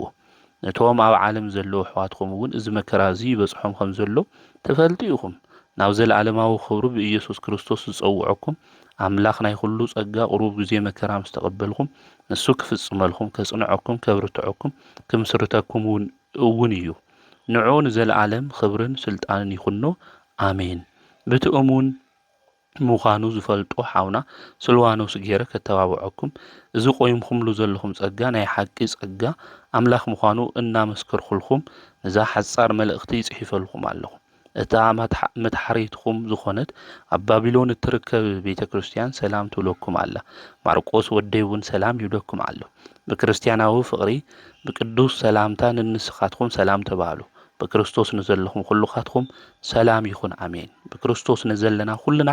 ሰላም ንክኾነልና ንኣምላኽና ናይ እግዚኣብሔር ቅዱስ ፍቃድ ይኹነልና። ስለዚ ኣብዚ ቅዱስ ጴጥሮስ ማርቆስ ወደይ እውን ሰላም ይብለኩም ኣሎ። በክርስቲያናዊ ፍቅሪ እውን ሰላም ተባሃሉ። ሽንግልና ዘይብሉ ተንኮል ዘይብሉ ሰላምታ ማለት ንሓደ ሓደ ሰብ ሰላምታ ከም ይሁዳ ዝበለ ሰላምታ ስለ ዘሎ ስለዚ ብክርስቲያናዊ ፍቅሪ እንታይ ይገብሩ ሰላም ተባሃሉ እናበለ ይነግረና። ስለዚ ብክርስትና መንገዲ ሁሉ ክንጓዓዝ እንተለና ፍጹም ፍቅሪ ብዝኾነ ክፍኣት ተንኮል ብዘይብሉ ሰላምታ ሰላም ክንባሃል ኣምላኽና ቅዱስ እግዚአብሔር ንኩልና ይፍቀደልና። ናይ ሎሙ ዘሎ ሰላምታና ብልብና እናሓስቦ ካሊእ ብኣፍና እንናገሮ ካሊእ ብልብና ምጸደፈት መወደቀት ዝነገር እዚ እግዚአብሔር ሂዋለሎ ተለስእና ተለስእኑ እናበልና ብልብና ንሓስብ ብኣፍና ግን እንኳዕ ግብረልከ እንኳዕ ግብረካ እናበልና ሰላም እንብል ሰባት እኒና። ከምዚ ዝበለ ሄሮድሳዊ ዝኾነ ሰላምታ ሄሮድሳዊ ዝኾነ ኣነጋግራ ከምኡ እውን ይሁዳዊ ዝኾነ ሰላምታ ካብ ልብና እግዚአብሔር ይርሕቀልና። ሄሮድስ እውን ነቶም ሰብኣ ሰገል ኣነ መጽአ ንክርስቶስ ክሰግደሉ እሞ ንገሩን ኢሉ ሰላም ኢሉ ኣሰናቢቱ ልኢኽዎም እዩ። ነገር ግን ንክርስቶስ ክሰግደሉ ዘይኾነስ ክቐትሎ እዩ። ከም ሄሮድስ ዝበላ ኣተሓሳስባ ለለና ሰባት እውን እኒኤና ማለት ብልብና ሰብ ክንቀትል ክነጥፍእ እናሓሰብና ብኣፍና ግን ይግበረልካ ይግበረልክ እናበልና ጥዑያት እንመስል ሰባት ልብናን ኣፍናን ሓደ ዝኮን ክርስቲያናዊ ፍቅሪ ክርስቲያናዊ ሰላም ንክህልወና ኣምላክ ቅዱሳን እግዚአብሔር ሰላማዊ ንጉስ ንሱ ክርስቶስ ንኩልና ይሓግዘና ከምኡ እውን ይርደና። ስለዚ ኣብዚ ክናገር እንተሎ እዛ መልእኽቲ እዚኣ እዛ ጽሕፍቲ እዚኣ ጽሒፈልኩም እኒኢኹ ናይ ሓቂ ጸጋ ኣምላኽ ምዃኑ እናመስከርኩ እዩ ዝብል። ስለዚ እቲ ዝጸሓፎ ንክጽሕፍ እውን ዝገበሮ ስለ እግዚአብሔር ምዃኑ ስለ ሓቂ ጸጋ እውን ንሱ መድሓኒት እግዚአብሔር መንፈስ ቅዱስ እውን ኣብ ልዕሊኡ ኮይኑ እዚ ነገር እዚ ንክጽሕፍ ከም ዝገበሮ ንቅዱስ ጴጥሮስ እውን ኣብዚ ይነግረና ይርድአና። እቲ መጻረርትኩም ዲያብሎስ ግን እዩ ዝብል ንሕና ጽድቂ ነገር ልከይንሰርሕ ብእምነት እውን ልከይንጸንዕ ይገብረና። ስለዚ ብእምነት ጸኒዕኹም ንኡ እንታይ ግብሩ ተቃወምዎ እናበለ ይነግረና። በመጠን እናነበርኩም ነቂሕኩም ብእምነት ጸኒዕኹም ተቃወሙ። ስለዚ ዲያብሎስ ክንቃወሞ ንኽእል ሓይሊ ኣጋንንቲ መንፈሶም እውን ክንቃወሞ ንኽእል ብእምነት ቆይምና እዩ። ብእምነት ጸኒዕና ብሃይማኖትና ጸኒዕና ንዑ እንታይ ክንገብሮ ንኽእል ነሸንፎ ንኽእል። ብእምነትና እንድሕር ዘይጸናዕና ኮይና መከራ ፈተና ስደት ክመፀና እንተሎ እምነትና ገዲፍና ነገር ግን ንዑ ክነሸንፎ ኢና እንድሕር ኢልና የዋህነት ኢሉ ቆንዱ እውን ክነሸንፎ ኣይንኽእል ኢና። ስለዚ ናይ እምነት ዕጥቁኹም ተዓጥቁ ተባሂሉ ዝተጻሓፈ እውን ነዚ ምዃኑ ክንፈልጥ ክንርዳእ ይግብአና። ኣብዚ ዓለም ዘሎ ፈተና ሁሉ እናሸንፉ ብእምነትና ምዃኑ ቅዱሳት መጻሕፍቲ እውን ይነግሩና። ቅዱስ ዮሐንስ እውን ኣብ መልእኽቱ ክነግረና ተሎ እዚ ዓለም ዝናሸንፎ ብእምነትና እዩ እናበለ ይመኽረና። ስለዚ ጽኑዕ ዝኾነ እምነት ክልወና ይግባእ። ብእምነት ጸኒዕና ብሃይማኖትና ብርትዐ ክልወና እንተሎ ሓይሊ ኣጋንንቲ ነሸንፎ ንስዕሮ ብዓወት እውን ንጎናጸፍ ኢና። ኣቦታትና ብእምነቶም ስለ ዝጸንዑ ስለ ናቱ እናመስገሩ መከራ እኳ ክበጽሖም እንተሎ ኣብ እምነቶም ስለ ዝጸንዑ ሓይሊ ሓዊ እንታይ ገይሮም እዮም ኣጥፊኦም እዮም። ኣናብስት ኣፎም ከፊቶም ንከይውሕጥዎም ገይሮም እዮም ማለት ካብ እምነቶም ዝተለዓለ ነገስታት እውን ሰዓሩ መንግስታት እውን ኣሸነፉ ኢሉ ቅዱስ ጳውሎስ እውን ዝተናገረ ነዚ እዩ ማለት። ስለዚ ጽኑዕ እምነት ክልወና እንተሎ ኣምላኽ እግዚአብሔር እዩ ተስፋይ እግዚአብሔር ኢሉ እምነትና ተስፋና ዘጭንቁና ነገራት ሁሉ ኣብኡ ክንገድፍ እንተለና እምነትና ድማ ብእግዚአብሔር ዝጸንዐ ክኾን እንተሎ እሱ ኣምላኽና ቅዱስ እግዚአብሔር እናሸንፈሉ ሓይሊ ንኩልና ከም ዝዕድለና ክንፈልጥ ክንርዳእ ይግብአና። ሓይሊ እውን ዝዕድለና ንሱ እዩ። ቅዱስ ጳውሎስ ሓይሊ ብዝህበኒ ብክርስቶስ እንታይ ገብረ ክኽእሉ እየ ኢሉ። ስለዚ ዝመፁ ፈተና ሁሉ ሽግራት ሁሉ ክንሽከሞ ንኽእል ሕቐ ዝህበና ማዕገር ዝህበና መን እዩ እንድሕር ኢልና ኣምላኽና ቅዱስ እግዚአብሔር። ስለዚ ብእምነትኩም እንታይ ጸኒዕኹም ተቃወምዎ እናበለ ይነግረና። መጻርርትና ዲያብሎስ ዕለት ዕለት ክድብርየና ከጥፍአና ይሙክር እዩ። ነገር ግን ኣምላኽና ቅዱስ እግዚአብሔር እሕሊፉ ይሃበና። ስለዚ ኣምላኽና ቅዱስ እግዚአብሔር ኣብ ልዕሊኡ ስልጣን ሃልዩና ክነሽንፎ ምእንቲ ክገብረና ብእምነትና ዝጸናዕና ክንኾን ይግብአና። ቅዱሳን ኣቦታትና ኣዴታትና ኣብ ገድሊ መጽሓፍቶም ሁሉ ክነንብብ እንተለና ታሪኮም እውን ክነንብብ እንተለና ናይዞም ቅዱሳን እዚኦም ናይ ኣጋንንቲ ፈተና ሁሉ ዘሸነፍዎ ዝሰዓርዎ ብእምነቶም እዩ። ጽኑዕ ዝኾነ እምነት ነይሩ። ፈተና መከራ ተጋጥሞም እግዚኣብሔር ይሕልፎ እዩ። ንሕና ግን ከምኡ ይንብል ዝኾነ ጸገም ክመጽእ ተሎ ነማረር ማለት እዩ። ሰይጣን እውን ፈተና መከራ የምጽእ እሞ ካፍቲ እግዚኣብሔር እናኣምኑ ዝነበርና እምንቶና ዝኾነ ነገር ክንጎድል ይገብረና። እምነት እንድሕር ሃሊና ኮይኑ ግን ንኹሉ ነገር ይከኣልና፣ ኩሉ ነገር ድማ ነሸንፍና፣ ንዝኣመኑ ሁሉ ይከኣል እዩ እዩ ዝብል ቅዱስ መጽሓፍ። ስለዚ ብእምነት ጸኒዕና እምነትና ድማ ዘጽናዕና ሃይማኖትና ድማ ዝጸናዕና ክንኾን እንተለና ሁሉ ነገር እናሸንፍ ሁሉ ነገር እንስዕር ምዃኑ ቅዱሳት መጻሕፍቲ ይነግሩና። ቅዱሳን ኣቦታትና እውን እምነቶም ኣጽኒዖም ንሰይጣን ስርሑ ምኽሩ ከፍርስዎ እንተለዉ ተመልኪትና ኢና፣ ከምኡ እውን ርኢና ኢና ማለት እዩ። ስለዚ ኣብዚ ቅዱስ ጴጥሮስ እውን ብእምነት ጸኒዖም ተቃወምዎ እዩ። እንቃወሞ ልመን እዩ ማለት እዩ? ንዲያብሎስ እዩ ማለት እዩ። ጎይታ መድሓኒት ኢየሱስ ክርስቶስ እውን ዲያብሎስ ክንቃወሞ ከም ዝግባእ ይነግረና የረድእና ማለት ኣብ ዓለም እናሃለና ፈተና ዘምፀልና ንሱ እዩ፣ መከራ ዘምፀልና ንሱ እዩ። ነገር ግን ኣብ ዓለም ዘሎ መከራ ኣነ ሽኒፎ እዩ እየ። ነቲ መከራ ዘምፅእ ዲያብሎስ ግን ተቃወምዎ፣ ሰዓርዎ፣ ሽንፍዎ ኢሉ ነጊረና እዩ። ንኡ ንምስዓር ድማ ብእምነት ጠጠው ክንብል ይግበና፣ ብእምነትና ክንጸንዕ ይግበና። ሓደ ሰባት ብዝመጽእ መከራ፣ ስደት፣ ፈተና፣ ሁሉ ጭንቂ፣ ሰይፊ ካብ እምነቶም ወፂኦም ና ዲያብሎስ መጫወቱ ዝኾኑ ብዙሓት እዮም። እምነትና ክደክም እንተሎ ዲያብሎስ ከም ድሌቱ እዩ ዝጫወተና። ካብ ኃጢአት ክንወፅእ፣ ካብ በደል ክንወፅእ ክንብል እንተለና ዓቕማ ይህልወና፣ ዓቕሚ ዝህልወና ንኡ ንስዕሮ ብምንታይ እዩ እንድሕር ተባሂሉ ብእምነትና ጽኑዓት ኮይንና ናይ እምነትና ሕግን ስርዓትን ድማ ክንፍጽም እንተለና እዩ። ስለዚ ቅዱሳን ብእምነቶም ጸኒዖም እናጾሙ፣ እናጸለዩ፣ እናሰገዱ ሓይሊ ሰይጣን ዘምጽኡ ፈተና፣ ርኩሳን መናፍስት ዘምጽእዎ ፈተና ሁሉ እንታይ ገይሩ ስዒሮም እዮም፣ ኣሸኒፎም። ስለዚ ንሕና ብእምነት ክንጸንዕ ይግብአና። ዝተፈላለየ ነገር ክመጽእ እንተሎ ሰይጣን ብዝተፈላለየ መንገዲ እዩ ዝፍትነና። መጻረርትኹም እዩ ዝብል። እቲ መጻረርትኹም ዲያብሎስ ዝውሕጦ ደልዩ ከም ዝጓዝም ኣንበሳ ይዞር ኣሎ እዩ። ስለዚ ኩሉ ሻዕ ኣብ ዙርያና እንታይ ገብር እዩ ይዞር እዩ። ብዝተፈላለየ መልክዕ ድማ ኣብ ልዕሊና ፈተናታት የምጽእ እዩ። እዚ ፈተና እዚ ዘምጽእ ዲያብሎስ ድማ ከነሸንፎ ንኽእል ብብዕለቱ ንሕና እንታይ ይኹን በርቲዕና ክንጽሊ ክንጾም ይግብአን። ሓደ ሻዕ ስዋይ ኣቲና፣ ሓደ ሻዕ ጽዮምና፣ ሓደ ሻዕ ጸሊና ሃይማኖትና እምነትና እንገድፍ ሰባት እኒአና። እዚ ብልኾነ ግዜ፣ ብልኾነ ሰዓት፣ ብልኾነ መዓልቲ ዝተገደበ ክርስትና ክህልወና ይግባእ። ነዚ ብብዕለቱ መስቀልኩም ተሸኪምኩም ተኸተሉን ኢሉ ጎይታ እውን ዘምህረና። ስለዚ ብብዕለቱ እንሽከሞ መስቀል እኒአና ማለት በብዕለቱ ፍቃደ ስጋና እንሰቕለሉ ኣሰረ ቅዱሳን ድማ እንኽተለሉ ክርስቶስ እውን መን ምዃኑ ፈሊጥና ምስኡ እንነብረሉ ህይወት እኒአና ማለት። ስለዚ እዚ እንታይ እዩ ከመይ እዩ ኢልና ክንምርምር ክንፈልጥ ይግበአና። ቅዱሳን ኣሰሮም ንከተል ክንብል እንተለና በብዕለቱ መስቀሎም ተሸኪሞም ኣምላኾም ቅዱስ እግዚአብሔር ዝተኸተሉ ምስኡ ተጣቢቆም ዝነበሩ እዮም ማለት እዩ። ስለዚ ንሕና እውን ከም ቅዱሳን ናዮም መንገዲ ተኸቲልና ዲያብሎስ እውን ክንቃወሞ እንኽእል ጽኑዕ እምነት ከምኦም ክህልወና እንተሎ እምነት ልህልወና እንድሕር ኮይኑ እዚ እምባ ዝተልዓለ እንድሕር ኢልና ተላዒሉ ይኸድ እዩ። እስካብዚ ዝኣክል ጸጋ እኮ ተዋሂቡና እኮ እዩ። ፍጹም እምነት እንድሕር ሃልዩና ከም ፍረ ኣድሪ ከም ሰናፍጭ ዝኣክል እምነት ተሃልይኩ ፍጹም እምነት ተሃልይና። ስለዚ ፍጹም እምነት ክህልወና እንተሎ ጸላኢና ዲያብሎስ ከምኡ እውን ሰይጣን ናይ ሰይጣን መንፈስ ርኩሳን ድማ ክነሽንፍ ከም ንኽእል ክንፈልጥ ክንርዳእ ይግበአና። ስለዚ ኣብዚ ቅዱስ ጴጥሮስ ክመኽረና እንተሎ ብእምነት ጸኒዕኹም እንታይ ግበሩ ተቃወምዎ፣ ኩሉ ሻዕ ዙርያኹም እዩ ንኣኹም ክድውሬኩም ንኣኹም ከጥፍአኩም ኩሉ ሻዕ ፈተና ከምፀልኩም ኣባኹም እዩ። ጸሎት ክንገብር ተለና ተስፋ ይቁርፀና። ጸሎት ጌርና ምስ ወዳእና ድማ ኣበይ ንዩ ጸሎት ካልተፈጸመልካ እግዚአብሔር ኮ ረሲዕካ እግዚአብሔር ኮ ገዲፍካ እናበለ ተስፋ ዝቁርፁ ነገራት የምፀልና። ከምኡ እውን ሓጢአተኛታት ሰባት ክዓውዩ እንተለዉ ጽቡቕ ነገር ክግበረሎም እንተሎ ንምልከት። ሰብ ነቐተሉ ክብሪ ኣብ ልዕሊ ክብሪ እናጥፍኡ ሹመት ኣብ ልዕሊ ሹመት ክበሃቦም እንተሎ ስኻማ እኒኢኻ ኩሉ እግዚአብሔር ትልምን ኣለኻ፣ እግዚአብሔር ትጽሊ ኣለኻ። ነገር ግን ምንም ጠብል በለ ነገር እኳ ኣብ ህይወትካ የለይሉ ተስፋ ክቁርፀና ኣብ ጸሎትና ኣብ እምነትና ኣብ ልዕሊ እግዚአብሔር ክንጠራጠር ብዙሕ ፈተና ዲያብሎስ ከምፀልና እንተሎ ንምልከት ኢና ንርኢና። ነገር ግን ብእምነትኩም ጸኒዕኹም እንታይ ግበሩ ተቃወምዎ። ኣብ ዙርያኹም ከም አንበሳ ዝውሕጦ ደልዩ ከም ዝጓዝም ኣብ ዙርያኹም ይዞርሎ እዩ እሞ ብመጠን እናነበርኩም ነቂሕኩም እዩ ናዩ ስራሕ ናዩ ሜላታት መንገዲ ከጥፍአና ዝኽእል እንታይ ምዃኑ ነቂሕና ብምፍላጥ ብመጠን ብምንባር አምላኽ ቅዱስ እግዚአብሔር መተአማመን እዩ ሁሉ ነገር በግዚኡ ዝገብረለይ አምላኽ ቅዱስ እግዚአብሔር እዩልና ፈሊጥና ተረዲና ሁሉ ነገር በግዚኡ ዝገብር አምላኽ እዩልና በሓጣን ዝግበረሎም ነገር እናራአን አይ ለአይ ማለም እንታይ ለገበረለይልና ላፍተ መንገዱሱ ከይሳሓትና ብሁሉ በግዚኡ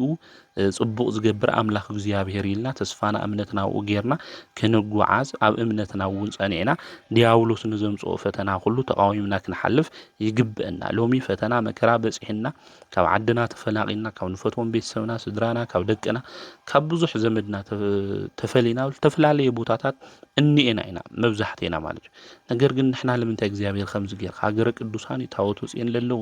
ዓድና ለምንታይ እዩ ፈተና ዝመከራ ዝበጽሕና ኢልና ንሓስብ ካልኦት ግን ከም ደስቶም ቤተሰቦም ስድሮኦም ይነብር ለይል በቃ እግዚአብሔር የለይ ማለት እዩ ላብልብል ክሕደት ክንኸድ ይብና ሰይጣን ብዝሜላ እዩ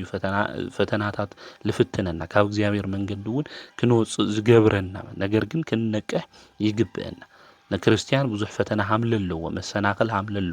ነገር ግን አምላኽና ቅዱስ እግዚአብሔር እሱ ሕሊፉ ከንብረና ከም ዝኽእል ንሕና እውን ብፍቅሪ ኮይና በእምነት ኮይና አምላኽና ቅዱስ እግዚአብሔር ክንጽውዖ እንተለና ካብ ልብ ኮይና ክንምህለል እንተለና ነገራት ሁሉ እግዚአብሔር ከሕልፍ ከም ዝኽእል ክንፈልጥ ክንርዳእ ይግብአና ማለት ነገር ግን አምላኽ ቅዱስ እግዚአብሔር ምሳና ስለሌለ ይኾነ ፈተና መከራ ዘጋጥመና ዮሴፍ ናብ ቤት ማእሰርቲ ከአቱ እንተለኮ እግዚአብሔር ምስኡ ስለሌነበረ ይኾነ አውሪ ዘፍጥረት ክነንብብ እንተለና ናይ ዮሴፍ ታሪክ እኮ ናብ ቤት ማእሰርቲ ዮሴፍ ከአቱ እንተሎ እግዚአብሔር ምስኡ ነበረ ተባይሉ ተጻሒፉ ስለዚህ ፈተና መከራ ከጋጥመና እንተሎ እግዚአብሔር ምሳና ስለሌለ ይኾነስ ለዓውይ ክብር እግዚአብሔር የዳልወና ኣሎ ምዃኑ ክንፈልጥ ክንርዳእ ይግብአና ከም ዓዲ ድማ ንዘጋጥመና ሽግራት ሁሉ መፍትሕ ዘለዎ አምላኽና ቅዱስ እግዚአብሔር ምዃኑ ፈሊጥና ኣብ ቅድሚኡ ብንስሓ ኮይና በቅዱስ ቁርባን ህይወት ኮይና ከምኡ እውን ናይ ሰላም ናይ ፍቅሪ ሰባት ኮይና ናውኡ ክንጽሊ ናውኡ ክንእዊ ከም ዝግብአና ተስፋ ቆሪጽና ግን ክንኸድ ከም ዝግብአና ክንፈልጥ ክንርዳእ ይግብአና ተስፋና ሁሉ ኣብ ልዕሊ እግዚአብሔር ዲያብሎስ ግን እንታይ ይገብር ማለት እዩ ኣብ ዙርያና ኮይኑ ፈተናታት ሜላታት ብዝተፈላለየ ነገር እናምጽእ ይፍትነን ነገር ግን ንቁሑ ተባይልና በእምነቱ እውን ጠጠው ኢልኩም ተቃወሙ ወይሉ ቅዱስ መጽሐፍ ይነግረና እሞ በእምነት ጠጠው ኢልና ነቂሕና ናቱ ፈተናታት እንታይ ምዃኑ ተረዲእና ብጽድቅ መንገዲ ተጓዒዝና ንዑን ክንሽንፎ ኃይል እግዚአብሔር ንኹልና ንክዕድለና ናቱ ናይ እግዚአብሔር ቅዱስ ፍቃድ ይኹነና ከምኡ እውን ብለምዓንታው ቅዳሴ ግዜ ዝንበብ መልእኽታው እዚ ኣብ ግብረ ሐዋርያት ምዕራፍ 14 ቁጽሪ 19 እስካብ ፍጻመ ዘሎ ናይ እግዚአብሔር ቃል እዩ አይሁድ ግና ካብ አንጾኪያ ካብ ኢቆንዮን መጺኦም ነቶም ህዝብ ሓበልዎም ንጳውሎስ ከዓ ብእምኒ ቀጥቀጥዎ እዚ ሞተ መሲልዎም ድማ ጎቲቶም ካብታ ከተማ ውጽእዎ እቶም ደቀ መዛሙርቱ ኣብ ዙርዩ ዶም ስበሉ ከዓ ብድድሉ ናብ ከተማ ኣተው ንጽባሒቱ ድማ ምስ በርናባስ ናብ ደርቤን ኸደ ጳውሎስን በርናባስን ኣብ ደርቤን እናሰበኹ ብዙሓት ደቀ መዛሙርት ኣፍረዩ ናብ ልስጥራን ናብ ኢቆንዮን ናብ አንጾኪያ ተመለሱ ናብ መንግስቲ እግዚአብሔር ክንኣቱ ዝግብአና በብዙሕ መከራ እዩ እናበሉ እቶም ደቀ መዛሙርቱ አጽናዕንዕዎ ኣብ እምነቶም ጸኒዖም ክነብሩ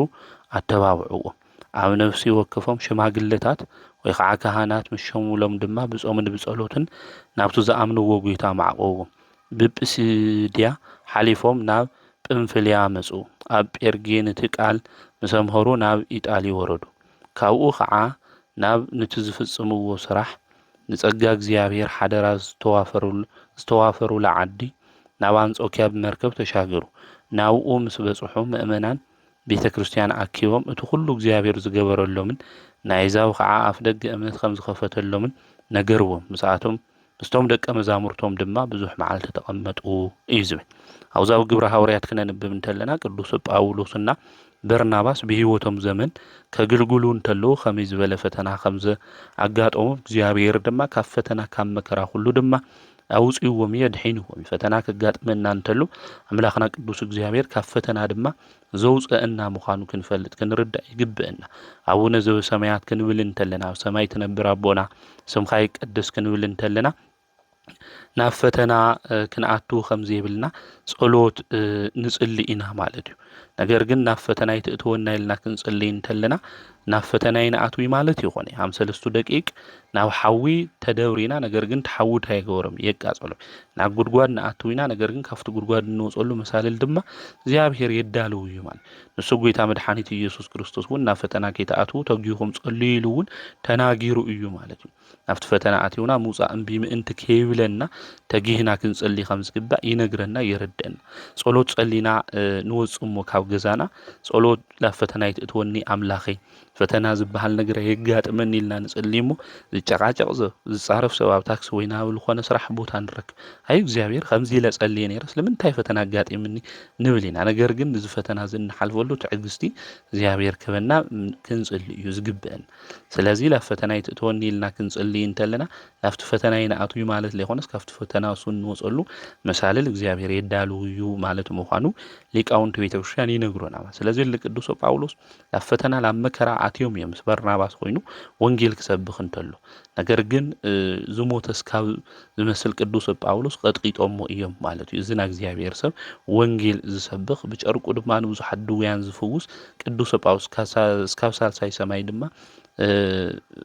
በጽሑ ዝመጸ ቅዱስ ጳውሎስ ማለት እዩ ስለዚ እዝና እግዚአብሔር አገልጋሊ ቅዱስ ጳውሎስ ዝኹሉ መከራ አውጽሖም ልዮም ኣብቲ ግዜ እሱ ዝነበሩ ሰባት ግን ደንጊጾም ንምንታይ ሃም ዝኮን ይእው ኢሎም ደንጊጾም ናብ እግዚአብሔር መንግስት ከነኣቱ ዝግበአና በብዙሕ መከራ እዩ ኢሉ አጽናዕኒዕዎም ከምኡ እውን ኣምሂሩሎም ሽማግለታት ወይ ከዓ ካህናት ድማ ሸይሙሎም ብጾም ብጸሎት ድማ ናብ እግዚአብሔር ለሚኑ እዩ ስለናቶም ቅዱስ ጳውሎስ ናብ ኢጣሊ ኸይዱ ነቲ ክፍጽምዎ ዝግባእ ስራሕ ንጸጋ እግዚአብሔር ዝተዋፈርሉ ዓዱ ድማ አንጾኪያ ስለዝነበረ መርከብ ድማ ኸይዶም ኣብኡ ዝነበሩ ምእመናን እውን አጽናዕኒዖሞም እዮም እግዚአብሔር ዝገበሮ ተኣምር እውን ነጊሮሞም እዮም ንሕና እውን ብህይወት ዘመንና ሁሉ አምላኽና እግዚአብሔር ዝገበረልና ተኣምር ሁሉ ክንምስክር ክንናገር ካብ ፈተና ካብ መከራ ድማ ንሱ ንክሕልፈና አምላኽና ቅዱስ እግዚአብሔር ብጾምና ብጸሎት ክንተግህ እዩ ዝግብአና ከምኡ እውን ብለሙዓንቲ ሓምለ 14 ኣብ ቅዳሴ ግዜ ዝነበብና ወንጌል ክፍሊ ኣውዚ ኣብ ማቴዎስ ወንጌል ምዕራፍ 13 ቁጽሪ 1 እስካብ 10 ዘሎ ቃል እዩ እዚ ጐይታና መድኃኒትና ኢየሱስ ክርስቶስ ብምሳሌ ገይሩ ስለ ዘርኢ ዘምሃሮ እዩ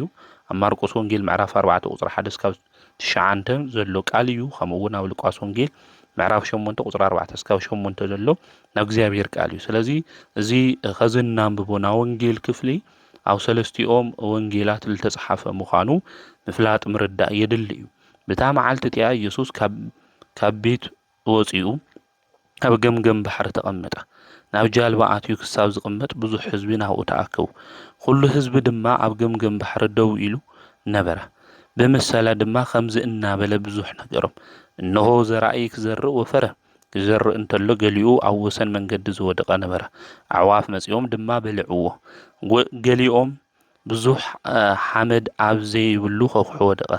ዕምቆት መሬት ስለዘይብሉ ድማ ቀልጢፉ በቆለ ፀሓይ ምስ በረቐት ጸምለወ ሱር ስለዘይነበረ እውን ሓረረ ገሊኡ ድማ ማእኸል ዕሾኽ ወደቀ እቲ ዕሾኽ ዓዊ ሓነቆ ገሊኦም ግን ኣብ ጽቡቕ መሬት ወደቀ ገሊኡ 100 ገሊኡ 60 ገሊኡ 30 ድማ ፈረየ ዝሰምዕ እዝኒ ዘለዎ ይስማዕ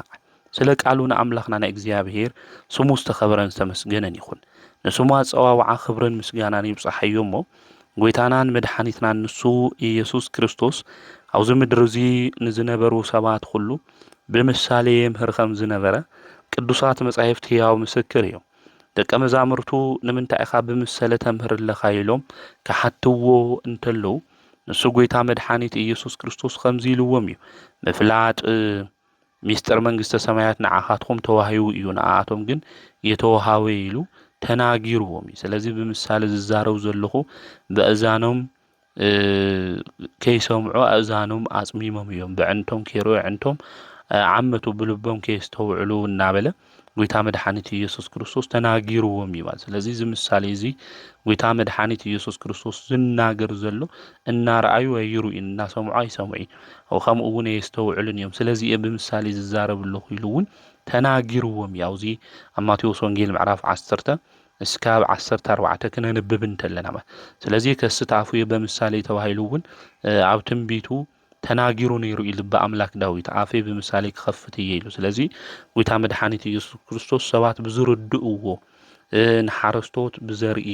ንሃፋትም ብመክሊት ንኣንስቲ ድማ በብሑቕ እናመሰለ ጎይታ መድሓኒት ኢየሱስ ክርስቶስ ኣምሂሩ እዩ ከምኡ እውን ተናጊሩ እዩ ዘምህረሉ ምክንያት እንታይ ምዃኑ እውን ኣብዚ ደቀ መዛሙርቱ ተናጊሩ እናረኣዩ ከምዚ ይረኣዩ እናሰምዑ ከምዚ ይሰምዑ ስለ ዝኾኑ ብዝሰርሕዎ ዕለታዊ ብዝገብርዎ ነገር ሁሉ ናይ እግዚኣብሔር መንግስቲ እንታይ ምዃኑ ሚስጥር ይነግሮም የምህሮም ለኹ ንስኻትኩም ግን ምፍላጥ ሚስጥር መንግስተ ሰማያት ንዓኻትኩም ተዋሂቡ እዩ ንሳቶም ግን የስተውዕሉ ኢለለው ከስተውዕሉሉ ብልኽእሉ መንገዲ ግን ብዙ የምህር ለኹ ኢሉ ጎይታ መድሓኒት ኢየሱስ ክርስቶስ ተናጊሩ እዩ ትንቢቱ እውን ንምፍጻም እዩ ንባ ኣምላክ ዳዊት ዝተናገሮ ማለት እዩ ስለዚ ብምሳሌ ገይሩ ብዘርኢ ዝዘርእ ሰብ ከም ዘሎ ገይሩ ጎይታ መድሓኒት ኢየሱስ ክርስቶስ ኣብዚ ኣምሂሩ እዩ ማለት እዩ ስለዚ ጎይታ መድሓኒት ኢየሱስ ክርስቶስ ኣብ ገምገም ባሕሪ ተቐሚጡ እናሃለየ ኣብታ ጃልባ ኣትዩ እናሃለየ ብዙሓት ሰባት ድማ ናብኡ ተኣኪቦም እዮም ናይ ሂወት ቃል ክመሃሩ ክፈልጡ ክርድኡ ዝመፁ ሰባት እኒአው መልክዑ ክርእዩ እውን ዝመፁ ሰባት እኒአው እንጀራ አብርኪቱ እውን የብልዕ ስለ ዝነበረ አብርኪቱ ከብልዕና እዩ ኢሎም እውን ንኸብዶም ኢሎም ዝተኸተሉ ሰባት እኒአው መልክዑ እውን ጽቡቕ ስለ ዝነበረ መልክዑ ክርእዩ ንምኽሳስ እውን ክጥዕሞም ዘረውኡ ክሰምዑ እውን ዝተኣከቡ ሰባት እኒአው ስለዚ ጎይታ መድሓኒት ኢየሱስ ክርስቶስ ከምህር እንተሎ ክኽተልዎ እንተሎ ናብኡ ክእከቡ እንተሎ ከምዚ ዝበለ በብዓይነቱ ምክንያት ሃልይዎም ናብኡ ዝመፁ ሰባት እኒአው ንሕና እውን ናብ ቤተ ክርስቲያን ክንመጽእ እንተለና ቃል እግዚአብሔር ክንሰምዕ እንተለና ብሓቂ ቃሉ ሰሚዕና ሂወትና ክልወጥ ኢልና ዶ ንመጽእ ኣለና ንኾን ወገናት ወይስ ዝተፈላለየ ነገር እናደለና ኢና ናብ እግዚአብሔር እንመጽእ ስጋው ነገርና እናደለይና ጥራሕ ዲና እንመጽእ ቃሉን ምስማዕ ጽድቁን ምድላይ ይኾንና ይንመጽእ ስለዚህ ምስተዋዓል ልብ ምባል የድሊ እዩ እንታይ ደሊና ኢና ንምጽእ ለለና አምላኽና ቅዱስ እግዚአብሔር እውን ናይ ጽድቅ ፍረ ክህልወና እዩ ዝናገር ኣቀዲምኩም ጽድቁና መንግስቱ ድለዩ ካሊእ ነገር ታይ ክውሰኸልኩም ኢሉ ቅዱስ መጽሓፍ ነጊርና ስለዚህ ናይ እግዚአብሔር ቃል ክንሰምዕ ኢና ክንመጽእ ዝግብአና እምበይ ስጋው ተኣምራት እንዮ ስጋው ፈውሱን እንዮ እናበልና ተመንፈሳዊ ፈውሱ ዝኾነ ነገራትና ገዲፍና ልከይንጓዓዝ ጎይታ መድሓኒት ኢየሱስ ክርስቶስ እውን ይነግረና እዩ የርድእና እዩ ናይ ወዲ ሰብ ስጋ ከይበልዓሁም ድሕር ለይሰተኹም ኮይንኩም ሂወት ይውልኩም ይክብል እንተለኮ እንጀራና ሓሪሩ ሞጎጎና ተሰይሩ ኢሎም እኮ እቶም 5,000 ህዝቢ ዝኽተልዎ ዝነበሩ እኮ ካብኡ ተበቲኖም እቶም ደቀ መዛሙርቱ ጥራሕ እዮም ቀሪዮም ንስኹምስ ክትኸዱ ትደልዩ ዲኹም ኢሉ ካብ ሂወት ማኣዲ ካብ ክርስቶስ ካባኻ ላቢእና ንኸድ ኢሉ ቅዱስ ጴጥሮስ ተናጊሩ ናይ ሂወት ማኣዲ ዝኾነ ክርስቶስ ቃሉ ይነግረና የምህረና እዩ ተቃሉ ሰሚዕና ብተግባር እናውዕል ክንኾን ናብ ቤተ ክርስቲያን ናብ መንፈሳዊ ሚድያታት ክንመጽእ እኒአና እምበር ስለ ስጋው ስለ ምድራዊ ነገራትና ኩሉ እናሓሰብና መንፈሳዊ ነገርና ግን እንገድፍ ክንኾን ይግብአና እዩ ስለዚ እዞም ሰባት እዚኦም ብዝተፈላለየ ምክንያት እዮም ናብኡ ዝእከቡ ነይሮም ስለዚ ጎይታ መድሓኒት ኢየሱስ ክርስቶስ ብምሳሌ ድማ ብዙሕ ነገር ነጊርዎም ከምኡ እውን ኣምሂርዎም እንሆ ዘራእየ ክዘርእ ወፈረ እዩ ዝብል እዚ ዘራእይ እዚ እግዚአብሔር እዩ ማለት እዩ ናይዚ መሰለ እዚ ትርጉም እውን ጎይታና መድሓኒትና ንሱ ኢየሱስ ክርስቶስ ነጊርዎም እዩ ስለዚ እዚ ዘራእይ መን እዩ እንድሕር ኢልና ኣምላኽና እግዚአብሔር እዩ ማለት እዩ እቲ ዘርኢ ድማ ናይ እግዚአብሔር ቃል ምዃኑ ቅዱስ መጽሓፍ ይነግረና እዩ ማለት ስለዚ ዘርኢ ክዘርእ እንተሎ ኣብ ወሰን መንገዲ ዝወደቐ እኒኦ ዕዋፍ መፅአን ድማ በሊዕነኦ እዩ ስለዚ ና እግዚአብሔር ቃልና ኩለና እዩ ዝረአዩ እግዚአብሔር ይነግረና እዩ ብዝተፈላለየ መንገዲ ባቦታት በመምህራን ሕዋት ይነግረና እዩ ማለት እቲ ቃል እግዚአብሔር ግን ብእዝንና ሰሚዕና ኣብ ልቦናና ሰሌዳ ቅሚጥና 30 60 100 ፍረ ነፍሪ ኣለና ዶ ወይስ ኣብ ዕሾኽ ድዩ ወዲቑ ተሓኒቑ ቀሪዱ ክዓቢ እንተሎ ወይስ ኣብ ከኩሑ ሱር ለይብሉ ኮይኑ ክበቁል ክብል እንተሎ ፀሓይ ምስ መፀ መከራ ማለት እዩ ምስ መፀ ፈተና ምስ መፀ ዶ ጸምልዩ ቀሪ ይኾን ስለዚ ምስተዋዓል ልብ ማል የድልት ና እግዚአብሔር ቃል ኣምንታ እዩ ወዲቑ ዕዋፍ ዴሞስ ደሞ አጋንንት ደውሲ ደሞ ይኾኑ እግዚአብሔር ቃል ሰማዕ ቤተ ክርስቲያን ኮይና እሞ ኢልና በቃ ተረድእና ለፈለጥና ንመስል ማለት እዩ ደሓረካ በር ቤተ ክርስቲያን ምስወፃና ወይም ካብ መንፈሳዊ ቻልና ሰሚዕና ደስ ይብለና ና መንፈሳውያና ቦታትና ቅዱሳን ገድሊ ሰሚዕና ብድሕሪኡ ግን እቲ መንፈሳዊ ተግባር እቲ መንፈሳዊ ስራሕ ድማ የንሰርሕ ማለት እዩ አጋንንት መጽኦም ቃል እግዚአብሔር ካብ ልቦናና ሒዞም ይኸዱ ማለት እዩ ከምኡውን እቲ ዘርአ ምንታይ ወዲቑ እዩ ኣብ ኮኩሑ ወዲቑ ሱር ስለለይውሉ እዩ ስለዚ እምነትና ዝበርታዕና እምነትና ዝጸናዕና ስለለይኾንና እንታይ ይኾን ማለት እዩ ተቃላዊ ህይወትና ኣይሰርሕ ማለት ስለዚ ብእምነት ጠንክሩ ብእምነት ጎልምሱ እናበለ ቅዱስ መጽሐፍ ዝነግረናውን ንዙ እዩ ማለት በሃይማኖት እምነትና ክንብርትዕ ይግብእና በሃይማኖት እምነት እንድሕር ዘይበርታዕና ኮይና ተቃላዊ ውሽጥና ተዘሪኡ እኳ ንእሽተይ ምስ በቆለ ነገር ግን ፍረ ከፍሪ ኣይኽእል ማለት እዩ ከምኡውን ፈተና መከራ ክመጽእ እንተሎ እንታይ ንኾን ማለት እዩ ካብቲ ናይ እግዚአብሔር ቃል ንወፅኢና ማለት ስለዚ ፈተና መከራ ክመጽእ እንተሎ ካብ ናይ እግዚአብሔር ቃል ካብ ናይ እግዚአብሔር መንገዲ ልከይ ንወፅእ አጋንንት እውን እቲ ናይ እግዚአብሔር ቃል ካብ ልቦናና ሰሌዳ ምእንቲ ከይወስዱ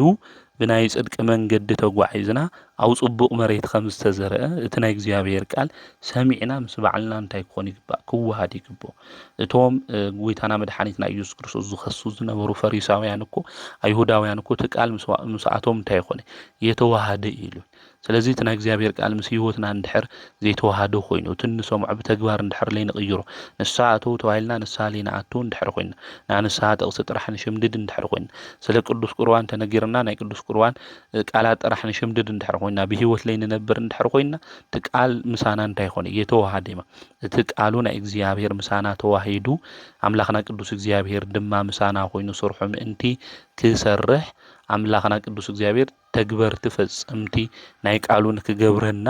ናቱ ቅዱስ ፍቃድ ይኹነልና ማለት ስለዚህ እንናገር ጥራሕ ለይኾነስ እንታይ እውን ክንኾን ይግበና መምስካርና ጽቡቕ ነገር እዩ ነገር ግን ትንምስክሮ ነገር ድማ ብህይወት ልክንነብር ንአምላኽና ናይ እግዚአብሔር ቅዱስ ፍቃድ ይኹነልና መብዛሕቴና ነምህረኩም ኢና ንናገረኩም ኢና ብህይወት ድማ ለይንነብር ሰባት እኒኤና አምላኽና ቅዱስ እግዚአብሔር እትንናገሮ ጠጠው ልበለ ሰብ እውን ከይወድቕ ይጠንቀቕ ይብል እቲ ቅዱስ መጽሓፍ እሞ ንሕና እውን ከይንወድቕ ከምኡውን ብፈተና ተታሒዝና ካብ እግዚአብሔር ማዕዱ ወፂና እቲ እንናገሮ ቃል ምእንቲ ከይንገድፍ ኣብ ቅዱስ ጸሎትኩም ንዓይውን ወልደ ገብርኤል እናወልኹም ዘክሩኒ 30 60 ሚእቲ ጽቡቕ ፍረ ድማ ልክነፍሪ ንኣምላኽና ናይ እግዚአብሔር ቅዱስ ፍቃድ ይኹነልና ብሎም ዓንቲ ወርሓዊ በዓሉ ንገብረሉ ጻዲቁ አቦና አቡነ አረጋዊ ካፍቶም 100 ፍረ ዘፍረዩ ቅዱሳን ጻድቃን ኢልና እንጽውዖም እዩ እቲ ናይ እግዚአብሔር ዘርኢ ኣብ ልቡ አውቂሉ ምድራዊ ዝኾነ መንግስቲ ገዲፉ ናብ ምናኔ ህይወት ዝኣተወ ቅዱስ አቦ እዩ ጻዲቁ አቡነ አረጋዊ ወርሓዊ በዓሉ እውን ብለምዓንቲ እናኽብረሉ እዩ ማለት እዩ ስለዚህ እዚ ጻዲቅ አቦና አቡነ አረጋዊ አብሆሙ ለመነኮሳት እናበልና ኢና ንጽውዖ ናይ ብዙሓት ቅዱሳን አቦታትና መነኮሳት ናይ ምንኩስና ርዑት ንክሽከሙ ዝገበረ ናብ ጽድቂ መንገዲ ክመጹ ዝገበረ ብህይወቱ ሁሉ ድማ ብቅዱስና ዝነበረ ጻዲቅ አቦ እዩ መዘከርታ በዓሉ ድማ ዕለት 14 ብወርሑ ንገብር ኢና መዘከርታ ጻዲቅ ድማ ንበረከት ስለዝኾነ ንጻዲቅ ድማ እንድሕር ተቀቢልና ይኾይና ዓስብ ጻዲቅ ከም ንረክብ እውን ቅዱስ መጽሓፍ ይነግረና እዩ የርድአና እዩ ማለት እዩ ስለዚህ ንጻድቅ ብስም ጻድቅ ንቅበል እንድሕር ኮይና ዓስብ ጻድቅ ድማ ንረክብ ኢና ማለት ስለዚህ እዚ ጻድቅ አቦና እዚ ገድሉ መንፈሳዊ ህይወቱ እንታይ ምዃኑ ፈሊጥና ስለ ጻዲቁ አቡነ አረጋዊልና እንገብሮ ነገራት ሁሉ ናይ ጻዲቁ አቡነ አረጋዊ በረከት ንረክብ ኢና አምላኽ ንሱ መድኃኒት ኢየሱስ ክርስቶስ እውን እዚ ጻዲቅ እዚ አቡነ አረጋዊ ቃል ኪዳን አትዩሉ ሽምኻን ዝጸውዐ ዝኽርኻን ዝገበረ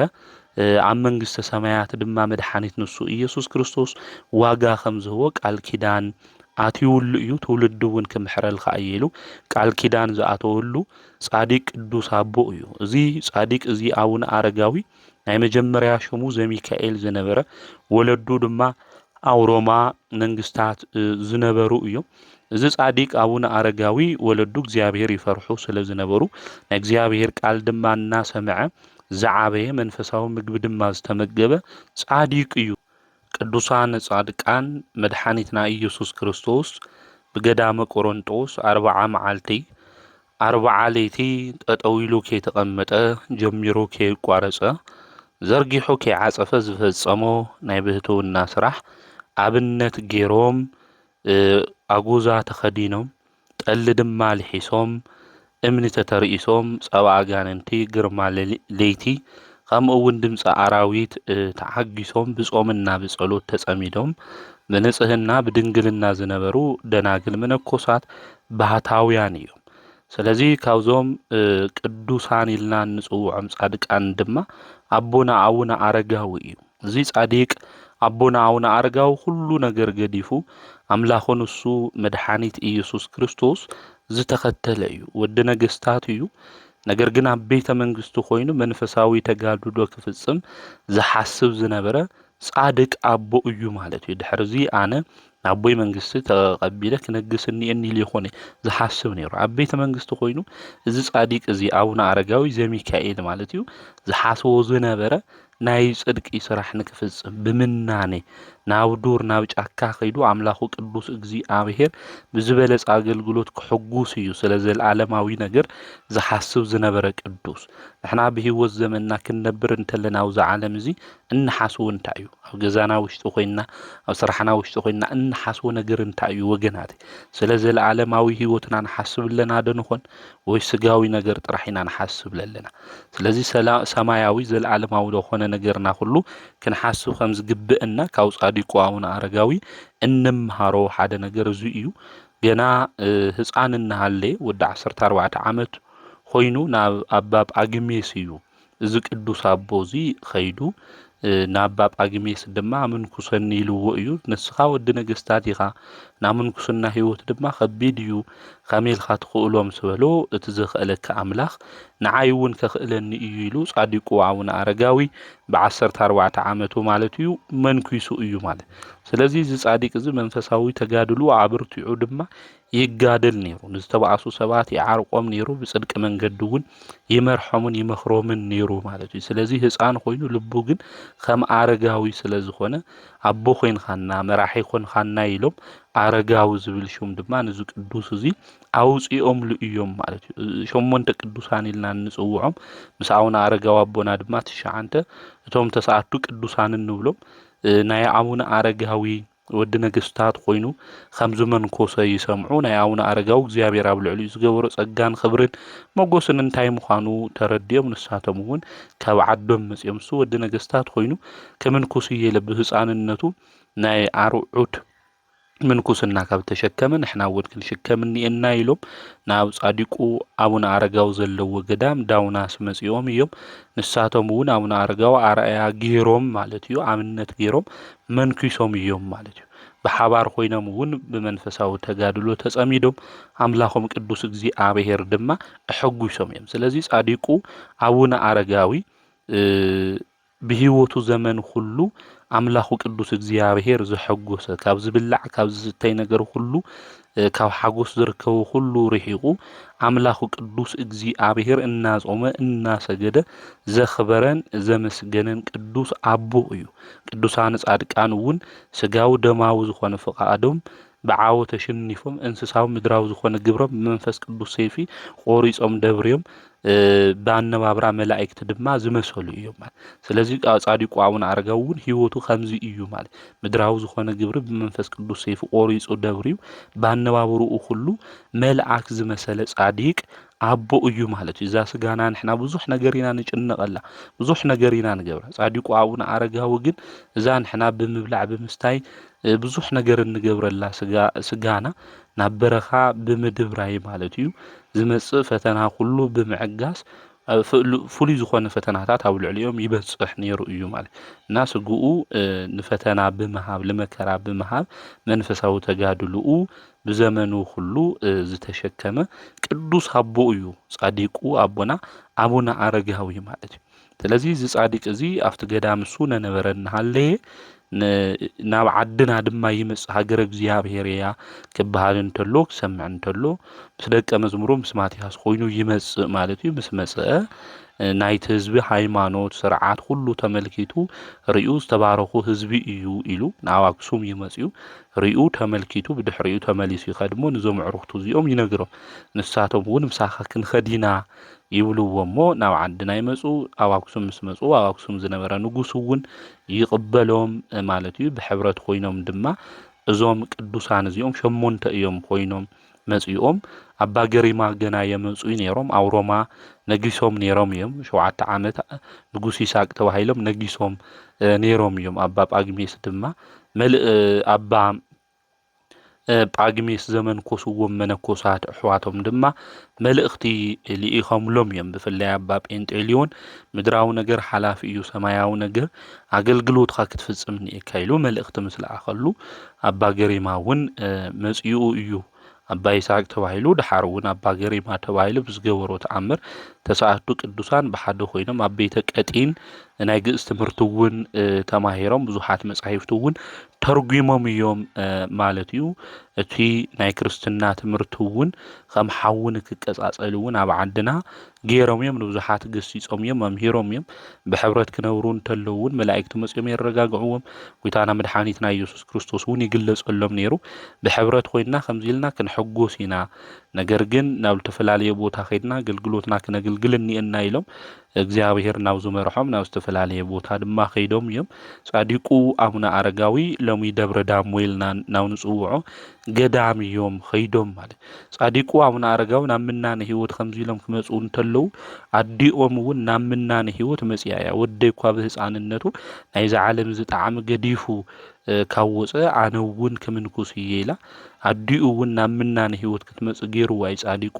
ኣቡነ ኣረጋዊ ማለት እዩ። ተኸቲላቶ እውን ናብ ዓድና መፅያ እያ። ንሱ ዝጽልየሉ መንፈሳዊ ተጋድሎ ድማ ዝፍጽመሉ ቦታ እግዚኣብሔር ንከርእዮ ክጓዓዝ እንተለዎን ምስኡ ኣዲኡ ተጓዒዛ ደቀ መዛሙርቱ እውን ምስኡ ንማትያስ ብሓደ ኮይኖም ተጓዒዞም እዮም። ስለዚ ጻዲቁ ኣቡነ ኣረጋዊ ክጽልይ እንተሎ ቦታይ ክፍለ ያበ እዩ ክብል እንተሎ ደብረ ዳሞ ይርኢ እሞ ናብዛ ቦታ እዚኣ ክወፅእ ይደሊ እየ፣ ነገር ግን ብምንታይ ክወፅእ እኒአኒ ይብል። ሓዚኑ እናሃለየ መልኣኩ ቅዱስ ሚካኤል ሊቀ መላእክቲ ድማ መፅኡ የናግሮ እታ ኮይንካ ወፈታዊ እግዚኣብሔር ኣረጋዊ ክብሎ እንተሎ ጻዲቁ ኣቦና ዘሚካኤል ኣቡነ ኣረጋዊ ናብዚ ቦታ እዚ ክወፅእ ኢለ ነይረ፣ ነገር ግን ብምንታይ ክወፅእ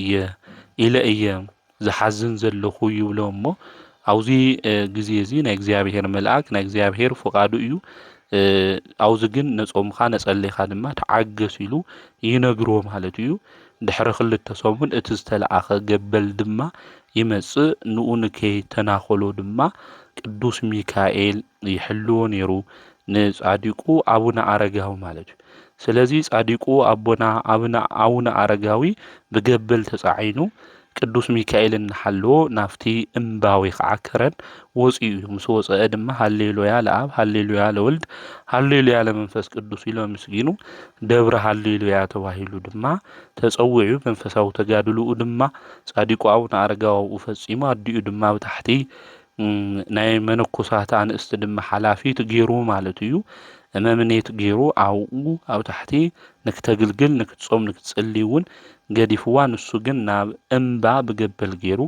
ጻዲቁ ኣቡነ ኣረጋዊ ወፂኡ ናብቲ እምባ ምስ ወፀ እውን ሰማያዊ ህብስቲ እዩ ተመጊቡ ማለት እዩ። ስለዚ መንፈሳዊ ተጋድልኡ እናፈጸመ ከምኡ እውን እናወረደ ንምእመናን ነምህረ ነገሰጸ ብዙሓት ንክምንክሱ ድማ ዝዓለም እዚኣ መኒኖም ናብ ኣቡነ ኣረጋዊ ጻዲቁ ድማ መጽኦም እዮም። ድውያን ይፍውስ፣ ሕሙማን እውን እናድሕነ ምውታን እውን የትንስእ ስለ ዝነበረ ተኣምሩ ዜንኡ ኩሉ ተሰሚዑ ብዙሓት ደቀ መዛሙርቱ ኮይኖምሉ ናይ ምንኩስና ርዕቱ እውን ተሸኪሞም እዮም ማለት። ስለዚ ጻዲቁ ኣቦና ኣቡነ ኣረጋዊ ምድራዊ መንግስቱ ነይቁ ንሰማያዊ መንግስቱ ድማ ባዕሉ ብሓቅን ብሂወትን ዘግዘአ ናይ ክርስቶስ ኣገልጋሊ እዩ። እዚ ቅዱስ እዚ ጥቅምቲ 14 ድማ ናብ ብሔረ ህያዋን ድማ ከይዱ እዩ። ናብ ኤልያስ ናብ ሄኖክ ዘለዎ ብሔረ ህያዋን ከይዱ እዩ። እዚ ጻዲቅ እዚ ሞቱ እውን የጣዓመ ማለት እዩ። ስለዚ ጥቅምቲ 14 እናኽብሮ እውን ንዚ እዩ ማለት እዩ። ስለዚ እዚ ቅዱስ ኣቦና እዚ ኣቡነ ኣረጋዊ ኣነ ቅዱስ እየ እሞ ንስኻትኩም ቅዱሳን ኩኑ ዝብል መርህ ተኸቲሉ ብቅድስና እግዚኣብሔር ዘኽበረ ጻዲቅ ኣቦ ናይ ትንሳኤ ክርስቶስ ድማ ሰባኺ እዩ ማለት እዩ። ነዚ ንዓለት 14 ወርሓዊ በዓሉ ንገብር ማለት ንሕና እውን ካብቲ ዘሎ ዓለም ኩሉ ዘጭንቐና ነገራት ኩሉ ወፂና ብቅድስና ኮይና ስለ ዘለዓለማዊ መንግስቲ ስለ ሰማያዊ መንግስቲ እናሓሰብና ብጽድቂ መንገዲ ክንጓዓዝ ከም ዝግበአና ጻዲቁ ኣቦና ኣቡነ ኣረጋዊ ንኩልና መምህር እዩ ማለት እዩ። ናይዚ ጻዲቅ እዚ ኣቦና ኣቡነ ኣረጋዊ በረከቱ ረድኤቱ ኣማላድነቱ ምስ ኩልና ህዝበ ክርስቲያን ይኹን። እውን ብለማዓንቲ መጽሓፈ ስንክሳር ክነንብብ እንተለና ቅዱስ ኣቦ ኣውሮክሮኒዎስ ብለማዓንቲ ብሰማዕትነት ዝዓረፈሉ ምዃኑ ኣብ መጽሓፈ ስንክሳር ሓምለ 14 ክናንብብ እንተለና ታሪኩ ብስፍሓት ንረኽቦ ኢና። እዚ ቅዱስ እዚ ናይ ክርስቶስ ሰራዊት እዩ። ስለ ክርስቶስ ድማ ዝመስከረ እዩ። ስለ ክርስቶስ መስኪሩ ድማ ብለማዓንቲ ሰማዕትነት ተቐቢሉ ዓሪፉ እዩ። ናይዚ ቅዱስ እዚ ትውልዱ ካብ ኢየሩሳሌም እዩ ናይ አቡኡ ሹም ክርስቶፎሮስ እዩ ትርጉሙ ድማ ክርስቶስ ዝለበሰ ማለት እዩ ክርስቲያን እውን እዩ ነይሩ አቡኡ አዲኡ ግን ሹማ ቴዎዶስያ ትበሃል ጣዖታት እያ ተምልኽ ነይራ አቡኡ ምስ ዓረፈ እውን ኣብቲ ዘመን እሱ ንጉስ ንዝነበረ ዲዮቅልጥያኖስ አመሃ ገንዘብ ሒዛ ወዳ ንክሾመላ ድማ ናብኡ ኸይዳ እያ ንሱ እውን ናይ ሾመት ደብዳቤ ጽሒፉ ክርስቲያን ንከሳቂ ድማ አዚዝዎ እዩ ማለት እዩ ካብ አንጾኪያ ከተማ ናይ ሾመት ደብዳቤ ሒዙ ክወፅእ እንተሎ ንእሽተይ ምስ ተጓዓዘ ካብ ሰማይ ዘፍርሕ ቃል ድማ ሰምዐ ሹሙ ጸዊዑ ከም ዝበሎ ካብ ከሓዲ ዲዮቅልጥያኖስ ዝተኣዘዝካዮ ትእዛዝ እንድሕር ፈጺምካ ብኽፉእ ኣሟሙታ ክትሞት ኢኻ ዝብል ድምፂ ይሰምዕ ንስኻ መን ኢኻ በዓልካ ግለጸለይ ክብል እንተሎ አብዚ ግዜ እዚ ናይ ብርሃን መስቀል ተራእዮ ኣብ ኢየሩሳሌም ዝተሰቀልኩ ናህያው እግዚአብሔር ወዱ ኢየሱስ ክርስቶስ እየ አነ ዝብል ቃል ድማ ሰሚዑ እዩ ድሕርዚ እቲ ቃል እሱ ሰሚዑ ፈሪሑ ተመሊሱ ወርቅን ብሩርን ዝሰርሕ ናብ ዝነበረ አንጠረኛ ናብ ዝኾነ ሰው ናይ ወርቅ መስቀል አስሪሑ ድሕርዚ ናብ እስክንድርያ ከተማ ድማ ተጓዒዙ እዩ ናይ እስክንድርያ ሹመት እዩ ሂይዎ ነይሩ ማለት ክጓዓዝ እንተሎ ክቀትልዎ ዝደልዩ ዓመፀኛታት አረማውያን ኣብ ልዕሊኡ ተላዒሎም ነይሮም ንሱ ግን ብጎይታና መድሓኒትና ኢየሱስ ክርስቶስ መስቀል ንኹሎም አሸኒፍዎም እዩ ማለት እዩ ድሕሪ ዝንኡ እንታይ ላቶ ኣብ ውግእ ኩሉ ዝረድኡኻ ዘድሕኑኻ ማልኽት መስዋዕቲ ሰውእ በለቶ ንሱ ግን አነ ዘድሐነኒ አምላኸይ ቅዱስ እግዚአብሔር እዩ ኣብ መስቀል ተሰቂሉ ሰበጀውን ዘድሐነኒ ንሱ እዩ በሃይለ መስቀሉ ድማ ንኹሎም አሸኒፈዮም እየ ስለዚ መስዋዕቲ ለቕርብ ኣብ መስቀል ኮይኑ ንከሸንፍ ዝገበረኒ ንሱ መድሓኒት እግዚአብሔር እዩ ንኡ የስውእ ኢሉ ተናገረ ንኡ ዝምሰምዐት ብጣዕሚ ተናዲዳ ናብ ዓመፀኛ ንጉስ ዲዮቅልጥያኖስ ድማ መልእኽቲ ልኢኻ ክርስቲያን ኮይኑ ይወደይ ኢላ ዲዮቅልጥያኖስ ድማ ሰራዊቱ ልኢኹ ናብ ቂሳርያ ከተማ ንክወስድዎ ናይ ቂሳርያ ገዛኢ እውን ንክምርምሮ ንከሳቅዮ ድማ አዘዘ ድሕርዚ እቲ መኮንን ኣብ ቅድሚኡ ጠጠው ኣቢሉ ክሓቶ እንተሎ አነ ብጎይታ ብመድሓኒት ብኢየሱስ ክርስቶስ እየ ዝኣምን ኢልዎ ኣብዚ ግዜ እዚ ንሞት ዘብፅሕ ጽኑዕ ዝኾነ ግርፋት እውን ገሪፍዎ ድሕርዚ እውን ኣሲርዎ እዩ ብለይቲ ድማ ክብርን ምስጋና ንዑ ይኹኖ ጎይታና ኢየሱስ ክርስቶስ ብዓብዪ ብርሃን ኮይኑ ተረኣዮ ምስኡ እውን ብርሃናውያን መላእክቲ ነበሩ ካብ መእሰሪኡ ፈትሖ ብመለኮታዊ ኢዱ ድማ ዳሃሲሱ ካብ ቁስሉ ኩሉ ኣድሒንዎ እዩ ምስ ወግሐ ድማ እቲ መኮንን ሞይቱ ዶ ይኾን ዝሞተ ይመስልዎ ብዙሕ ስቃያት እውን ስለ ዘሳቀዩ ሞይቱ እዩ ዝኾን ስለ ዝረአይዎ ኢሉ መልእክተኛታት ክልእኽ እንተሎ ነገር ግን እዚ ቅዱስ አቦ እዚ ካብቱ ዝነበሮ መከራ ካብቱ ዝነበሮ ቁስሉ ሁሉ ድሒኑ ይረኽብዎ ማለት እዩ ኣብዚ ግዜ እዚ እቲ መኮንን ሪኡ ኣድኒቁ ህዝቡ እውን ብጣዕሚ ሪኡ ተደኒቁ ብግልፂ ክርስቲያን ኢና ናይዚ ቅዱስ እዚ ኣምላኽ ኢና ንኣምን ኢሎም ድማ ተናገሩ ድሕርዚ 12 መኳንንቲ 12 ድማ ደቂ ኣንስትዮ ኣዲኡ ቴዎዶስያ እውን አሚና ማለት ጣዖት እያ ተምልኽ ነይራ ብወዳል ተገበረ ነገር ሁሉ ተመልኪታ ብቅዱስ አምላኽ እግዚአብሔር ይልአምን ኢላ ስለዚ ቅዱሳን ብመከረኦም ውሽጥን ብዙሓት ነፍሳት ንክድሕኑ ዝገብሩ ሂወት ከም ዘለዎም ምፍላጥ ምርዳእ የደሊ ማለት እዩ ዝመኮንን እውን ርእሶም ብሰይፊ ንክቁረፁ አዚዙ እዩ እዚ ሓምለ 6 ክብረ በዓሎም ዘኽበርናሎም ቅዱሳን እዩ ኣዲኡ ከምኡ እውን እቶም ካልኦት ዝኣመኑ ቅዱሳን ማለት እዩ ስለዚ እዚ ቅዱስ እዚ እቲ ንጉስ እዚ ዝክገብር እንተሉ ዝፈርሕ ዝድንግጽ እዩ መሲልዎ ነይሩ እቲ ንጉስ ማለት እዩ ነገር ግን ኣብ ቤት ማእሰርቲ ንክእሰር 3 መዓልቲ ገይሩ ካብ ቤት ማእሰርቲ ድሓር አውፅይዎ ኣነ ልብኻ ንክምለስ ነብስኻ ድማ ክትድሕን ኣማልኽተይ ንክትስውእ እዩ 3 መዓልቲ ተዓጊሰካ ይብሎ ንሱ ድማ ከም ዝበሎ ኦ መኮንን ኣነ ልበይ ናብ ስሕተት ኣይምለሲ ብጎይታ መድሓኒት ኢየሱስ ክርስቶስ ብኡ ይኣሚነ ካብኡ ወፃኢ ኣምላክ የለይ እቶም ካልኦት ድማ ዕንጨቲ ኣእማን ብኢድ ሰብ ዝተሰርሑ ፍጡራን እዮም እምበር ኣማልክቲ ይኾኑ ኣይጎድኡ ኣይጠቕሙ ኢሉ ተናገረ እቶም መኮንን ብጣዕሚ ተናዲዱ ጎድኑ ብሰይፊ ንክስንጠቕ ድማ ኣዚዙ ኣርኬሌዎስ ዝተባሃለ በዓል ሰይፊ ናይዚ ቅዱስ እዚ ጎድኑ ክሰነጣጥቕ ክጎዲ ኢዱ ክዝርግሕ እንተሎ ኢዱ ደሪቓ ቀርያ ወዲቑ ድማ ሞይቱ እዩ እቲ መኮንን ተቆጢዑ ናብ ምድሪ ደብርዮም ንክገርፍዎ እዩ ኣዚዙ ንሳቶም እውን ገሪፎሞ ብሰይፊ እውን ጎድኑ ሰንጢቆሞ ወጊኦሞ ማለት እዩ ብቁስሊ ውሽጡ እውን መፂፅ ዝኾነ ነገር ወሲኾምሉ ድሓር እውን ናብ ቤት ማእሰርቲ ወሲዶሞ ናብ ቤት ማእሰርቲ ክወስድዎ እንተለዉ እውን እናጎተቱ እዮም ወሲዶሞ ኣብኡ 2 መዓልቲ ጸኒሑ ድሕርዚ ኣውፂኡ ሓዊ ብዝተመልአ ጉድጓድ ውሽጡ እውን ደብርይዎ ማለት እዩ ካብ ኩሉ ድማ ጎይታ መድሓኒት ንሱ ኢየሱስ ክርስቶስ ድማ ኣድሒንዎ እዩ ብዙሕ ኣሳቂዩ ምስ ሰልቸዎ እቲ መኮንን ኣብ መወዳእታ ብለማዓንቲ ሓምለ 14 ርእሱ ብሰይፊ ቆሪፅዎ እዩ ናይ መንግስተ ሰማያት ኣክሊል ድማ እዚ ቅዱስ እዚ ተቐቢሉ እዩ ናይዚ ቅዱስ እዚ በረከቱ ረድኤቱ ኣማላድነቱ ምስ ኩልና ህዝበ ክርስቲያን ይኹን ከምኡ እውን ብለማዓንቲ ናይ ቅዱስ መቃርስ ዓብዪ ቅዱስ ኣቦ ከምኡ እውን ናይ ቅዱስ ኣሞኒዮስ መዘከርታ በዓሎም ምዃኑ መጽሓፈ ስንክሳር ይነግረና እዩ